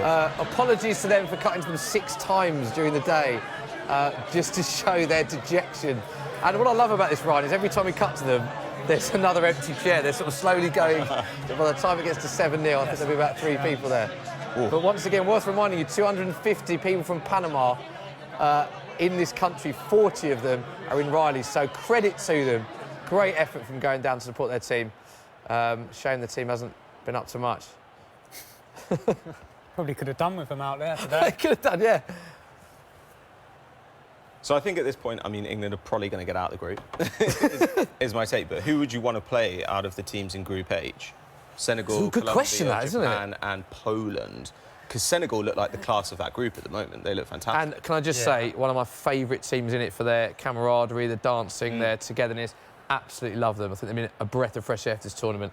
In terms of who we play, I quite fancy this England team to beat any of those teams, would you not? Yeah, I mean, you wouldn't fear any. No. I think on current form, I think teams will be fearing England. Yeah. Yeah, definitely. Oh, that's great. That's a lovely pass. That's the first real chance for Panama, Pato. Ooh. Really good football. Was that a bit of a worry there, how they sort of I got don't know. through? It's hard to assess a team's concentration at 6-0 up. But I mean, I'm sure Southgate would have been livid, right, if this had gone in. I think it is concentration. Yeah. You know, when you're 6-0 up, you can switch off sometimes, and I think that there was a case of that. Good from Pickford, though. Awake. You know, stayed on his feet. It's a good point, actually. Obviously, our most inexperienced area is the goalkeepers. So few caps between them that... And he hasn't really been tested, Pickford, at all in either game. The Belgian game will be a big test for him, won't it? Yeah, I'm sure he'll have a lot to do in that game. He'll have to pull off saves, and that's what you want to see, you know. We'll already be qualified from the group, so from his point of view, there'll be no pressure. No inexperience, so what? I mean, he seems a confident lad, and that the whole stage doesn't seem to be affecting him so far. Yeah, it's very comfortable for England now, 6-0. Panama just knocking the ball about. England seem happy to let them do that. So let's work out the goal difference, Pato. Are you going to give us an update of Group G, where it stands? Because there's been a lot of goals scored by Belgium and England. It could come down to goal difference. Well, that brings England's goal difference to +7. Yes. Right? And Belgium are on... What did they win their game? 5-2. So they're on... OK, so they're on +6. So that's a huge... That deflected goal for Harry Kane is a huge goal. It changes everything, actually. Yeah, it does. Because it means now that a draw against Belgium would put England through. I mean, well, it's interesting the way that it's going to be decided if it gets closer, right? So Portugal and Spain. I think Portugal are below Spain at the moment because Adrian Silva got a booking. Exactly that. It's ridiculous. Because it goes down, if the goals are equal, then it goes goals scored, then it goes to the bookings, as you quite rightly said. But presuming that England draw to Belgium, it then goes to goal difference, and it will come down to that, who tops the group. Obviously, so it does actually matter that didn't go in then. Obviously, as things stand, England and Belgium will both qualify, but it makes a huge difference where they finish. So goal difference could play a big part. Unless, of course, Panama suddenly find their form, which, yeah, I mean, they need 7, but... Who's surprised you in a good way at this World Cup? Because Russia. Russia have massively surprised me. I mean, there was no hope going into that. I mean, they haven't played the best teams, but... Lowest ranked team going into the tournament as well. On 5-0 opening game. Mexico for me. Yeah. Just the manner in which they've gone about it, you know, they're exciting to watch on the counter, they've got pace, and I've enjoyed both the matches that I've seen them play. Yeah. We're talking about how good the England camp is and the togetherness and how very relaxed it is. This is Jamie Vardy talking about this yesterday. Everyone's relaxed. Everyone's in a good place. We know that obviously when it comes to training in the games, it's 110% commitment. But we know that we can be chilling out and having a bit of fun. Every bit of free time as well. We're always doing something together. whether it be half the lads watching Love Island, which I can't stand, so leave them to it, but the rest of the lads who don't want to watch it, there's always something going off, and it is really everyone together, and I think that attitude and atmosphere is vital, because it means that you want to go that extra yard for your teammates on the pitch as well. So the big question from that is about England. Love Island, are you a fan of that, Ryan? Do you watch it? You do, don't you? No, do you know what? I'll be honest, this one's done my nut in. That's it? It really, the previous two... Sounds like Danny Dye's daughter there, who's also in Love Island right now, apparently. The previous two I enjoyed, but Yeah. I've just had enough of it now. I just Why's feel that? like People, isn't it? it's just a bit boring. Right. You know, I just feel like it's repetitive, it's the same thing, and I'd rather be doing something else in my time, to be honest, at the moment. It's interesting, isn't it? 'Cause a lot of the players do watch it, so... But what does Vardy do when all the players are watching Love Island? I suppose when you're at a World Cup like this, you probably have to watch it and make the most of them kind of shows. But from my point of view, yeah, I'm not a fan. My missus would argue that, though. She has it on every night. That's it, that's mine. Yeah. Of course, they did request Sky Sports News as well, so they could carry on with it. Sky Sports News and Love Island. Substitution here, Danny Rose coming on. Interestingly for Kieran Trippier. I think we probably expected Ashley Young to go, but he's brought Rose on for Trippier. What do you make of that sub, Ryan? Probably, I think he's probably just protecting Trips, because Trippier's probably been one of the better players in the opening 2 games, so bringing him off along with Harry and Jesse as well, he's probably just managing them and protecting them. It's crazy, isn't it, going into this tournament? That shows now that Kieran Trippier now is probably one of Southgate's most important players. If we're thinking he didn't look like he had an injury there, he's bringing him off to protect him, that now he's one of Southgate's most important players for the World Cup. It's crazy. It really is. It just goes to show that football can change so quickly, you know. Full credit to Kieran. He's done extremely well. He's created chances, and he's well and truly took his chance. Obviously, I feel like the change in formation has helped him. Yeah. Because I think if England play 4 at the back, then Kyle would probably pip him to that position. Right. Okay. But listen, this formation it suits Kieran to a T, because it gives him the freedom to get forward and create chances. Pete, apparently you're full of information for us. Yes, well, Twitter is blowing up with Photoshop masters here. We've got a tweet of Harry Kane expertly photoshopped as the next Ballon d'Or winner. Obviously, people are very excited. He is amongst the goals at the World Cup. I know we laugh about that as a meme, Ryan, but do you think Harry Kane will one day win the Ballon d'Or? Yeah, for sure. Definitely. Yeah, for sure. I think, listen, Ronaldo and Messi, they're aging. I don't see any signs of Ronaldo letting up just yet, but Harry's got the years. He's got the years in his legs. He's improving every year. His stats, his goal-scoring record is showing that. I feel like Neymar's probably in that bracket with him. But yeah, I fully expect Harry to win the Ballon d'Or. Do you think he'll win it at Tottenham? Yeah, I mean, if Tottenham win trophies, then I think he will. I feel like to win the Ballon d'Or, you have to win trophies, to be honest. And we've seen in the last sort of 10 years, who's ever's winning the most trophies and scoring in the biggest games, they seem to be the one getting it. That's why Ronaldo has won it, I think, is it 5 times? It's been Ronaldo and Messi every year since as long as I can remember, really. So where do you rate Harry Kane now? All-time players, you said obviously Ronaldo and Messi are in their own bracket. Where do you put Harry Kane? Well, for me, if I was a manager and someone said, I want a number 9, pick anyone in the world, I would pick Harry. Would you? Yeah, I feel like Harry's the most complete and out and out number 9 in the world at the moment. His goal-scoring record is proving that. Listen, you could probably argue Ronaldo because he's transformed into a number 9. I still believe Ronaldo's the best in the world, the best player in the world. But in terms of an out-and-out striker, I would have Harry. Another chance for England there. Another great header from Maguire to set it up as well. Talk us through this one, Pato. Oh, it Missed comes this over one. to the back post, and Maguire, look at that. Look at the strength on that. Maguire is brilliant in the air, isn't he? Good technique from him. Do you know what? Similar. He had a similar technique in the first game, didn't he? Whoa. Where the ball came out of him. I mean, that would have been some goal. Would that have been goal of the game? Ryan, it's hard to keep up with all of them, isn't it? From a technical point of view, yeah, definitely. This is what I love about this as well. We're 6-0 up, and Jordan Henderson looks absolutely fuming that hasn't gone in the back of the net. That is absolutely brilliant to see. Sorry, Pete. Back to you.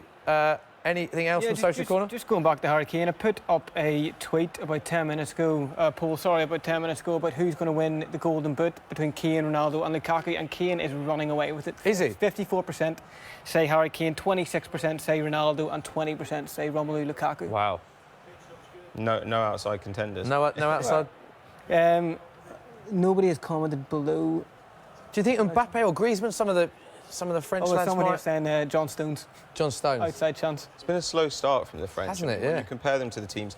See, this is what I was thinking before with Senegal. Like, I compare Senegal are kind of the polar opposite of France. Well, actually, no. I mean, there's plenty of talent in Senegal, but they've just got a plan and they run it relentlessly. You know, they've got just a gay midfield who's just a really intelligent, mobile ball winner, and then they've got these fantastic interchanging fast forwards. You know, in Mane, Sarr, Niang. I actually think that they're probably England's biggest threat in the next round. Though Colombia are dangerous, but with James Rodriguez not entirely fit. Oh my goodness! Bit of a wobble there at the back. I kind of think that Senegal got away with that. Senegal are the ones you'd be scared of.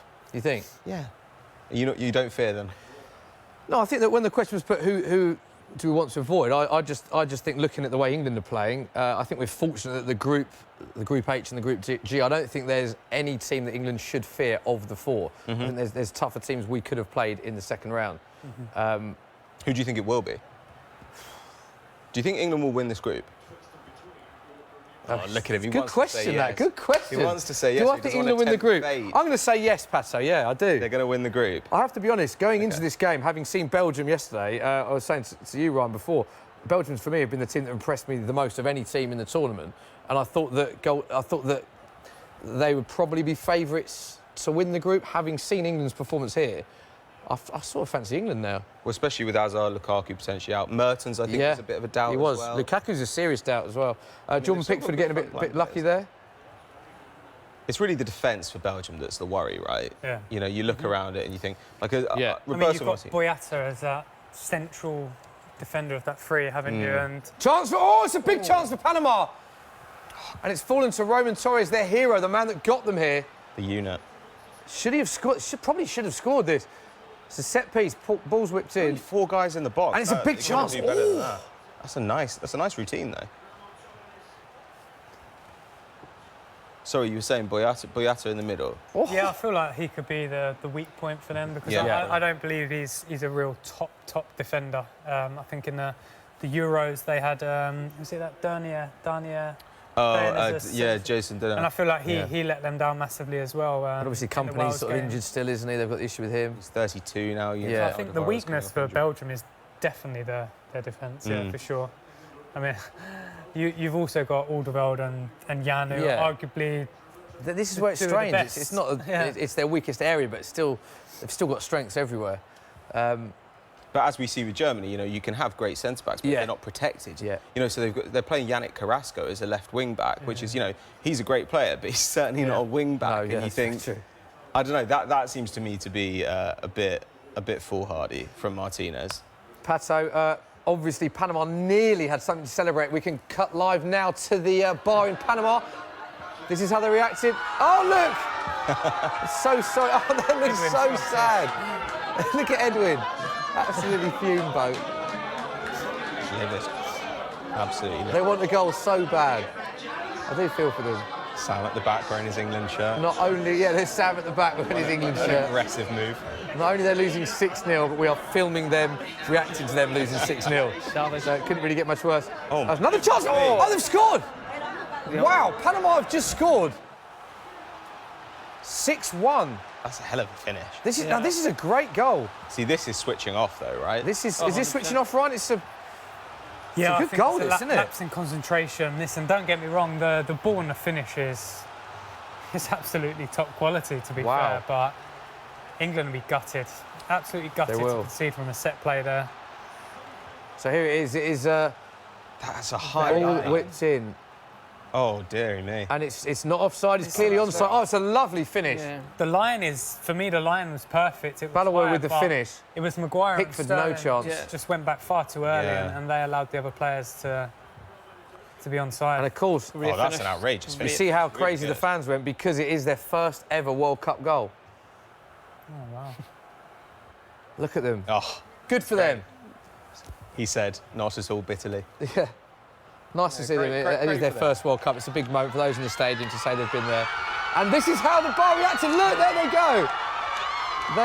Look at them. Loving it. Going crazy. Ooh, great to see, Ryan, isn't it? Look at this.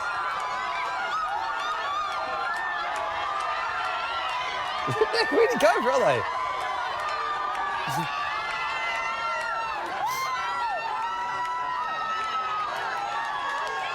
Look at it, and the stadium as well is going equally as crazy.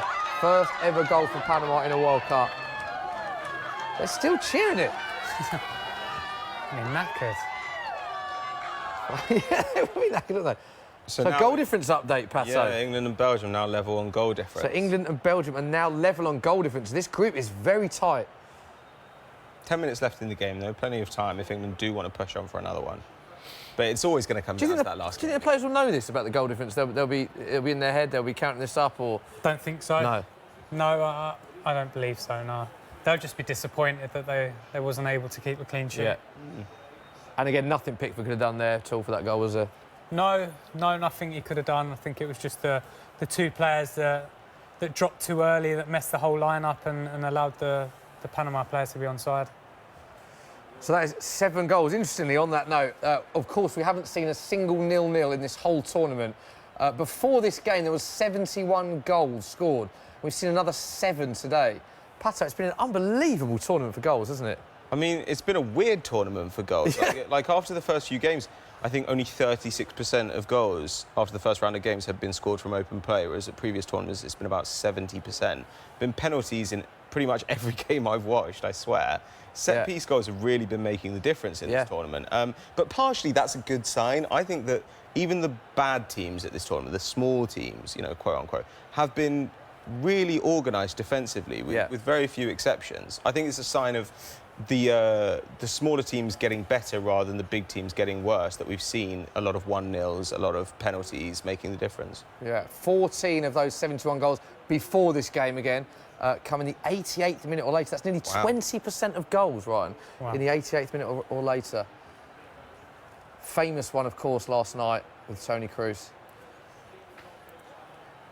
How hard will it be for these players to maintain their level, given that they've just played a really long season and now they've got to go into this intense month of matches as well? Yeah, I feel like the Premier League is the most physically demanding league in the world, and our whole squad play in the Premier League, so it is difficult, but I feel that's where it comes down to Gareth and his team, how they've managed them over the past sort of 3 or 4 weeks to manage their load and make sure that they're... Oh, it's a big chance from Sterling. It's just gone wide. To make sure they're fit and fresh going into the competition. Yeah, because I mean, like, when I have a leg day on like a Friday, like on Wednesday, I'm still like struggling up the stairs, to be honest with you. When was the last leg day, Pat? Friday's always the leg day. They look good, his legs, don't they, Ryan? Stop it, Smithy. Stop it. Leave it. Feeling the jeans well. I played tennis yesterday and it's agony today. So let's just reiterate the group situation. Belgium and England, of course, both on 6 points, which means after this, England and Belgium are through. Panama and Tunisia will both be out. England play Belgium. It goes... if the points are equal, it goes down to greatest number of points, of course. It then goes to goal difference in all the group matches. After that, it goes to goals scored in all group matches. So, very tight, not a lot in this. And then after that, it is head-to-head. Then after that, it is goal difference resulting from the group matches between the teams concerned. Then it is greater number of goals scored in all group matches between the teams concerned. Then it is greater number of points obtained regarding fair play conduct. And after that, if all that is equal, it goes down to the drawing of lots by FIFA. Nice. I would love that to happen. I'd have had. What would you have if all of that was equal? Do you have a arm wrestling or a penalty shoot or something? Rock, paper, scissors. Rock, paper, scissors is good, yeah. Yeah, I think arm wrestling Belgium would win. They put up Moussa Dembele, right? Are you surprised Moussa Dembele doesn't start for Belgium? Because when we interview Spurs players, in fact, we put this out, we interviewed this year 4 or 5 Spurs players, Soccer M teammates, player, best football player. Every single Spurs player says Moussa Dembele. Amazing in training, amazing. Yeah. Can't speak hard enough of him. With that said, are you surprised he's not starting in the Belgium team? I am to a certain extent, yes. I think the only criticism that you could probably have of Moussa is at times he doesn't move the ball quick enough. Right. And I think for Hazard and Lukaku and Mertens to get the best out of them, you have to get the ball to them as quick as possible. So that's probably the only reason I can really think of Musa not starting, because everything else to his game is, he's unplayable at times. You just can't get the ball off him. Well, I suppose as well, he's 31 now, isn't he? And you do, as good as he still is, you do start to see him slowing down a little bit, which I guess is why we've maybe heard some rumours about Juventus and Inter Milan in for him. Yeah. Because that would. He's a prolong player that his is career. linked to the move this summer, actually. He's an incredible player. I mean, he's still going to be useful for Spurs if they keep him, but you could understand if they want to get some money for him while he's still a valuable player, because you can imagine him going to Italy and absolutely tearing it up. Yeah. So it's the last 5 minutes, 6-1 England. Great fans. Panama fans are still celebrating that goal, Ryan, aren't they? Yeah, Great I mean, to see. from their point of view, it's just... I was their moment, isn't it, when they scored their only World Cup goal. We're talking about England, Belgium. Of course, there's another group, Panama, Tunisia. Who do you fancy for that game? I know it doesn't mean anything, but having seen both teams... I think Tunisia looked... You think Tunisia looked... stronger, yeah. Yeah, there's some interesting talent in that Tunisian side, right? You know, people will be looking at Wabi Kazri, at Elias Shkri in central midfield. You know, a lot of those guys playing in Liga, and obviously, as is always the case, I guess, with the North African nations. But even the smaller teams at the World Cup, most of them have got at least some talent that's very interesting. Actually, Panama are kind of interesting in that they've got so few kind of young stars. According to Transfermarkt, I looked this up, they're the least valuable squad at the World Cup. Their total squad value is 8.4 million euros. It's unbelievable, really. Another chance, another set piece, dealt with a lot better this time from England.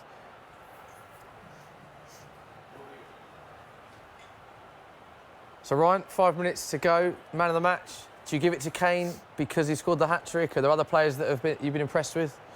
Who do you give it to? I think Kieran Trippier was... For me, Kieran Trippier and Jesse Lingard were the best two players in terms of their overall performance. Kieran was creating loads of chances.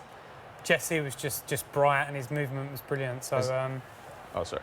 Has anyone kind of taken you by surprise at this tournament in the England squad? Has anyone been kind of better than you thought? Or who's the kind of unsung hero, maybe? I know you talked about Jordan Henderson before. In terms of unsung heroes so far, I'd say Jordan, because that role in this formation is massive. So I think everyone's just playing to their potential at the moment. Yeah, it's nice to see, because a lot of the times we've got to major competitions and World Cups and players have underperformed. We're not seeing that. I'm not surprised by any of these performances, because we see them week in, week out. So it's just about getting the most out of each player. Yeah. Pete, any more from us in Social Corner? I'm just what's going on in the comments on the video at the minute, and there's a wee bit of criticism on Raheem Sterling, saying that Rashford should be starting ahead of him. I think obviously criticising he hasn't got a goal yet. Don't think he's got an assist. I think a lot of people in the comments saying Southgate should favour Rashford. I'm a big fan of Rashford. It's just where do you fit him in? Will Rashford be looking at this thinking, we're 6-1 up, I haven't even come on? Well, he'd be unlucky not to have featured in this, wouldn't he? Do you replace Sterling for Rashford? That's a tough one, isn't it? It is tough, because, like I say, my strongest team has Sterling in it. Yeah. I think maybe the Belgium game, Gareth might make a few changes and give Rashford a start and give him the opportunity. But I think over the course of the season, there's no doubt that Raheem's performed better than Rashford, and he's deserved his chance in this England team. And then if you're winning 2 games in the opening 2 attempts in the World Cup, you can't really argue to really change too much, to be honest. Do you remember in the Euros as well, Hodgson made a lot of changes in that group game, and then he got heavily criticised for that, because critics can say it can disrupt a team, can't it? I mean, there's not a huge amount of games you have to play to win a tournament. It's better once you've got a formation and a team, is it not, to stick with that throughout? Yeah, I think from a player's point of view, 100%. Obviously, if you're on the bench and you come on and you do well, then you would like to think you'd get an opportunity in the next game. But like I say, if the team are winning games, then for me, you shouldn't change a winning side unless it's forced upon you through injury. And Gareth's obviously done that today with Loftus-Cheek in place of Dele Alli. So closing moments now, 88th minute. Pato, do you think we'll see another goal in this game? I wouldn't have thought so now. I think England are just going to keep possession, keep it nice and tight. The last thing they'll want is to concede another one. It's weird, actually, the kind of party atmosphere seems to have diminished a little bit among the England fans, despite the fact they're winning 6-1. Yeah. It is frustrating, isn't it, when you drop that clean sheet kind of late on in the game. And also with the way the group is, it could make a bit of difference to England's final game. Sure. Pete? Yeah, I'm just seeing what else you got for us? Funny tweet here. A picture of the best player to wear an England shirt and David Beckham, obviously a young Harry Kane there. Is Harry Kane the best player in English history? I mean, that's a big claim. I'm a big fan of him. That's a big shout early doors, isn't it? Yeah, that's. I would argue David Beckham is, but that's just me. That's also I'm just a massive Gaza for me is my. Gaza for me, Ryan, because of how he lit up a tournament. It was Gaza mania. It's, his personality. What about those boys? Yeah. Yeah, I mean, Can't look for past. me, I haven't really seen them play, so I can't really judge them that much. It's a valid point, isn't it? It's all on YouTube. Yeah, well, yeah. It's hard to judge them when you haven't seen them play through their career, etc. Yeah. Do you think Harry Kane will go on to become England's all-time top scorer? Definitely. For sure. You didn't even pause when I asked you that. You think definitely? Listen, obviously, I couldn't bet when I was a player, but if I was allowed, I would have bet. I mean, before Harry made his debut, even when he made his debut, I would have put money on Harry breaking the record for. So you always knew when you were a youth team player with Harry, you always knew back then he had that ability to become one of the best strikers in the world. I'll be honest, he's taken me by surprise in the short space of time that it's taken him to get to that level. But listen, I always knew he'd score goals. Wherever it'd be, whether it be at Tottenham or elsewhere, I always knew that he'd score goals because he always did score goals. And he's just proven it now. He's obviously taking care of his body a lot more now, and he's a bit of a specimen, to be honest. And you can tell he's working at his game, but he's just got that natural being in the right place at the right time. And I think to be a top goal scorer, you have to have that, and he's definitely got that. So in the dying minutes now into injury time, England trying to get their 7th goal, which just sounds great in itself, that the fact that we're chasing the 7th goal in a World Cup game. But I think I'm with you, Pato, here. Sort of just quieting down a bit. I can't see another goal. Yeah, I think this one's done, but at least there's a big game to look forward to. That England-Belgium one, I think it's going to... That looks like being the most exciting matchup of the group stage at this point. I mean, for the neutral as well, that England-Belgium game, you'd look at Belgium yesterday and England today and think, it's going to be goal. I mean, it'd probably be 0-0 now, we've said that, but there should be goals galore in that. Interestingly as well, we had a Sky Bet customer who put £2 on John Stones' first goal scorer and England to win 6-1. So that customer will be sweating now because obviously we're set to win £1,600 from a £2 bet. John Stones' first goal scorer. By the way, John Stones' first goal scorer in England 6-1. It's an amazing shout, isn't it? Well, John Stones just now as well, and that last free kick came pretty close to getting his hat-trick as well. I think you had a request to bet on that earlier as well. So yeah. And there are 2.5 minutes left of this game. England 6, Panama 1. It's also just seeing there on the bench, Trippier seems to have some form of bandaging on his leg after coming off. Don't know if he's got a knock. Yeah, good point. That'd be a big blow. Whether it's a precautionary knock or not. So we just want a goal from Sterling now to top off a perfect afternoon for England. I hope that's not. That would be a big blow if that is a knock to Trippier. I mean, what would they do if Trippier wasn't fit? What would you do with that position? I think maybe Alexander-Arnold's been do you think? Very good for Liverpool in the latter stages. I don't think they'd change the formation, so...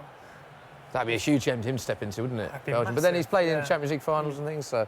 Yeah, Kyle Walker could shift over as well, but I mean, I guess maybe you talked about bringing Eric Dyer into the defence, and that could mean Kyle Walker moving out there. Possibly, but I think if Gareth's going to keep that back three formation, you'd probably want to keep that unit together.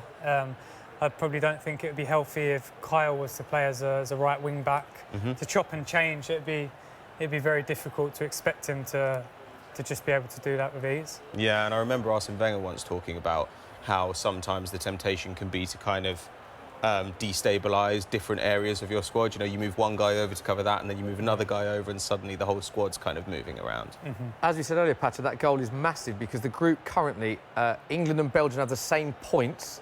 They also have the same goal difference and exactly the same goal scored as well. So there's nothing celebrating. So as things stand, England are top on bookings. Belgium have received 3 yellows. England have received 2. So England currently sit top. So if the game is 0-0 and there's no bookings, England will win the group on bookings. That's how tight it is. So that Panama goal is quite big for the group, isn't it? I suppose, but they'll know, won't they, England, that it's always. I wonder if they'll know this now. I don't think they'll know the situation right now. But they'll have gone into this knowing going that into Belgium it, match was going to decide it, right? You know, that's the one that they're really pumped for, and with these ones they've just got to get the job done. We don't need a goal now. We don't need a booking now either, actually. Yeah, that's true. I mean, drawing of lots is a realistic situation if it's. Maybe that's what they might have rock, paper, scissors, mate. Yeah, literally. Oh my. Oh. Last chance. That was an aggressive one from Fabian. Right, we are in. It was an aggressive tackle, wasn't it? So it's the 94th minute. So it is England 6-1. Gareth Southgate looks very happy. His shoulder seems okay. It's not in a sling or anything. Yeah, I'm sure this result will take some of the pain out. Pete, one last tweet for us, I hear. Yeah, I'm just seeing one of your boys at Soccer AM put up a tweet when someone says football's not coming home. And there is the telly alley, yeah. The belief That was a is famous real. sketch that he did with James Corden, yeah. And that is the full-time whistle. It has finished. England 6, Panama 1. Big congrats to that customer who had Cahill first goal scorer. Oh, yeah. And England 6-1. Unbelievable. Harry Kane with 3 goals. Stones with 1. Lingard with 1. Stones with 2, actually, wasn't it? Yeah, Stones with 2. England's biggest ever World Cup win. We topped the group thanks to bookings. I mean, it will England will take anyway to top the group, won't they? Amazing. 6-1. Players look great. Don't seem to be any major injuries. Slight concern with Trippier. We just saw him with a bit of ice there, but hopefully he's OK for the next game. So we can show you the group. This is it. England and Belgium top. As we said, Tunisia and Panama are out. They are going home. They do play each other next, of course. England top. As you can see there, just a quick reminder, they both have the same points. They both have the same goal difference and the same goals scored. So England are currently top of Group G because they have received less bookings than Belgium. England with 2, Belgium with 3. Ryan, so having seen England and Belgium at the end of that game, where do you assess our chances going into that game? Do you make us favourites? I think it's a 50-50, to be honest. I don't think you can read too much into the game today or the Belgian game yesterday. I think it's just going to be a shootout. 2 teams that want to attack. It's going to be interesting. I'm sure, I'm hoping there's going to be some goals in it because you've got 2 teams playing a similar formation, looking to attack, and yeah, it's going to be an exciting game. Pato, how do you think that game will unfold? I don't know. I kind of favour England in it. You know, I just think that organisation at the back will tell. With Belgium, it's individual quality, but even the other day, you saw De Bruyne was playing really deep, and it was only later that he was able to get forward. I think with England, you know, Ryan's absolutely right. Southgate has produced a system which is basically getting the best out of everybody, and for that, I think they kind of deserve to top the group. Interesting scenes here now. Panama, as you say, you've got to say, for a nation like Panama, it's incredible that they're in the World Cup. For their fans, they've seen a World Cup goal. There seems to be a great togetherness in their camp now. They're going to go over to their fans. Credit where it's due. Their fans have probably had quite a good day out. They're still cheering that last goal, to be fair, for Panama. Yeah, they're overachieving just to be in this World Cup. Obviously, like, you think of the likes of Italy, Holland. I know they're a European team, but they're missing. So from the Panama fans, they were never going to win the tournament, and realistically, they was never going to get out of the group. So from their point of view, it should have just been about enjoying the occasion, and it seems like their fans are. How hard is it now for Southgate to keep these players, the fans, the media, grounded now? Because we're seeing even on Twitter, Pete put out the poll, Harry Kane's a favourite in the Golden Boot now, England are one of the favourites in the tournament. Suddenly, going into this with no expectation, he's got to manage that now, hasn't he? There's something else that Southgate has to think about. Yeah, he has got to. I mean, it comes off the back of doing so well. When you're performing so well, that pressure and that expectation does come, but I mean, if you're going to go and do well and win the competition, at some stage, that pressure and expectation is going to come. It's coming a bit earlier than I would have liked, but at the same time, listen, these players seem grounded, and the manager as well, I'm sure he'll handle the media correctly, and Listen, I don't feel that's going to be an issue for the team. At what point, Pato, do you think Southgate comes out and goes, yeah, we can win this now? I don't know if he ever does that. You don't think he'll ever do that? I mean, the thing you'd expect him to do after this is sit the ball down in the dressing room and say, well done, but come on, there's still a job to be done here. I mean, I actually really have a lot of faith in Southgate's ability to handle it. I think that he's doing a really good job in that regard. So I don't know why you change a winning formula. Maybe if they get to the final, he says, you know, we can win it. But before that, he's going to say, let's just beat the person in front of us. And at the moment, they look like they can beat whoever they come across. Right, we can go now to Sam, who is with the Panamanians in London. Sam, how's it going down there, mate? So it ended 6-1 to England. They got a consolation goal. I'm sure you guys are happy. How do you guys think the game went? Can you repeat that again, please? I didn't hear you. How did you think the game went? Well, we made a lot of mistakes in the first half. We played a lot better in the second half. I mean, England, great team, great players, great DT. I mean, good team overall. But hopefully we'll learn a lot from this, and hopefully next game is going to be better. Yeah, maybe you can get a result against Tunisia. What about you? Yeah, no, I think putting the technicalities aside, it was a really good game. Like, historically, I think I'm really happy for the guys who have made it here. So, I mean, I think we did good in that regard. It's good for the guys to feel we can make it, we can do this, that the world can see us in this type of, you know, culturally important event. So, like, I'm just very happy to have been able to see them, you know, on the big screens and stuff. So, yeah. So, you guys have watched England and Belgium play. So, who do you think is going to go further? I believe Belgium is going to go further. They have a very good team. I mean... What about you, Gond? No, I would also say Belgium, man. Belgium as well. well? I mean, England was amazing, but I also think Belgium... We just won 6-1, bro. Yes, but, you know, things happen. But I think Belgium's really, like, it's facing up really strong. It's very organized. Yeah. Not saying England isn't, but, yeah. Fair enough. That's it. 6-1 to England. Come on, England. Come on, England. Come on, England. These are the scenes in the rest of the country. England fans, they are starting to believe we can go all the way and win the World Cup. Look at them. They will be partying early into the night. That is at Sheffield. It looks rammed, that bar in Sheffield. So the Panamanian fans seem to think Belgium are not going to beat us. I don't know where they've got that from, having seen their team lose 6-1.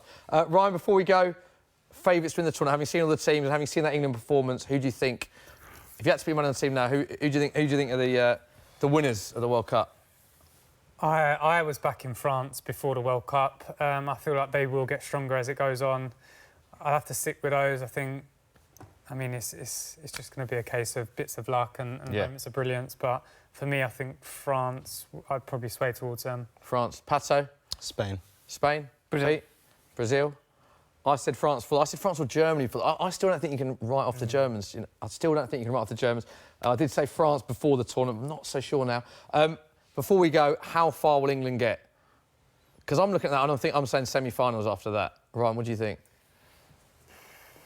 I'd probably say right now quarters. OK. Yeah, I think quarters is probably a realistic target for now.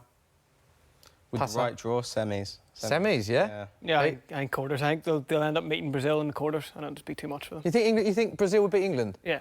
You do? Yeah. What are the fans saying?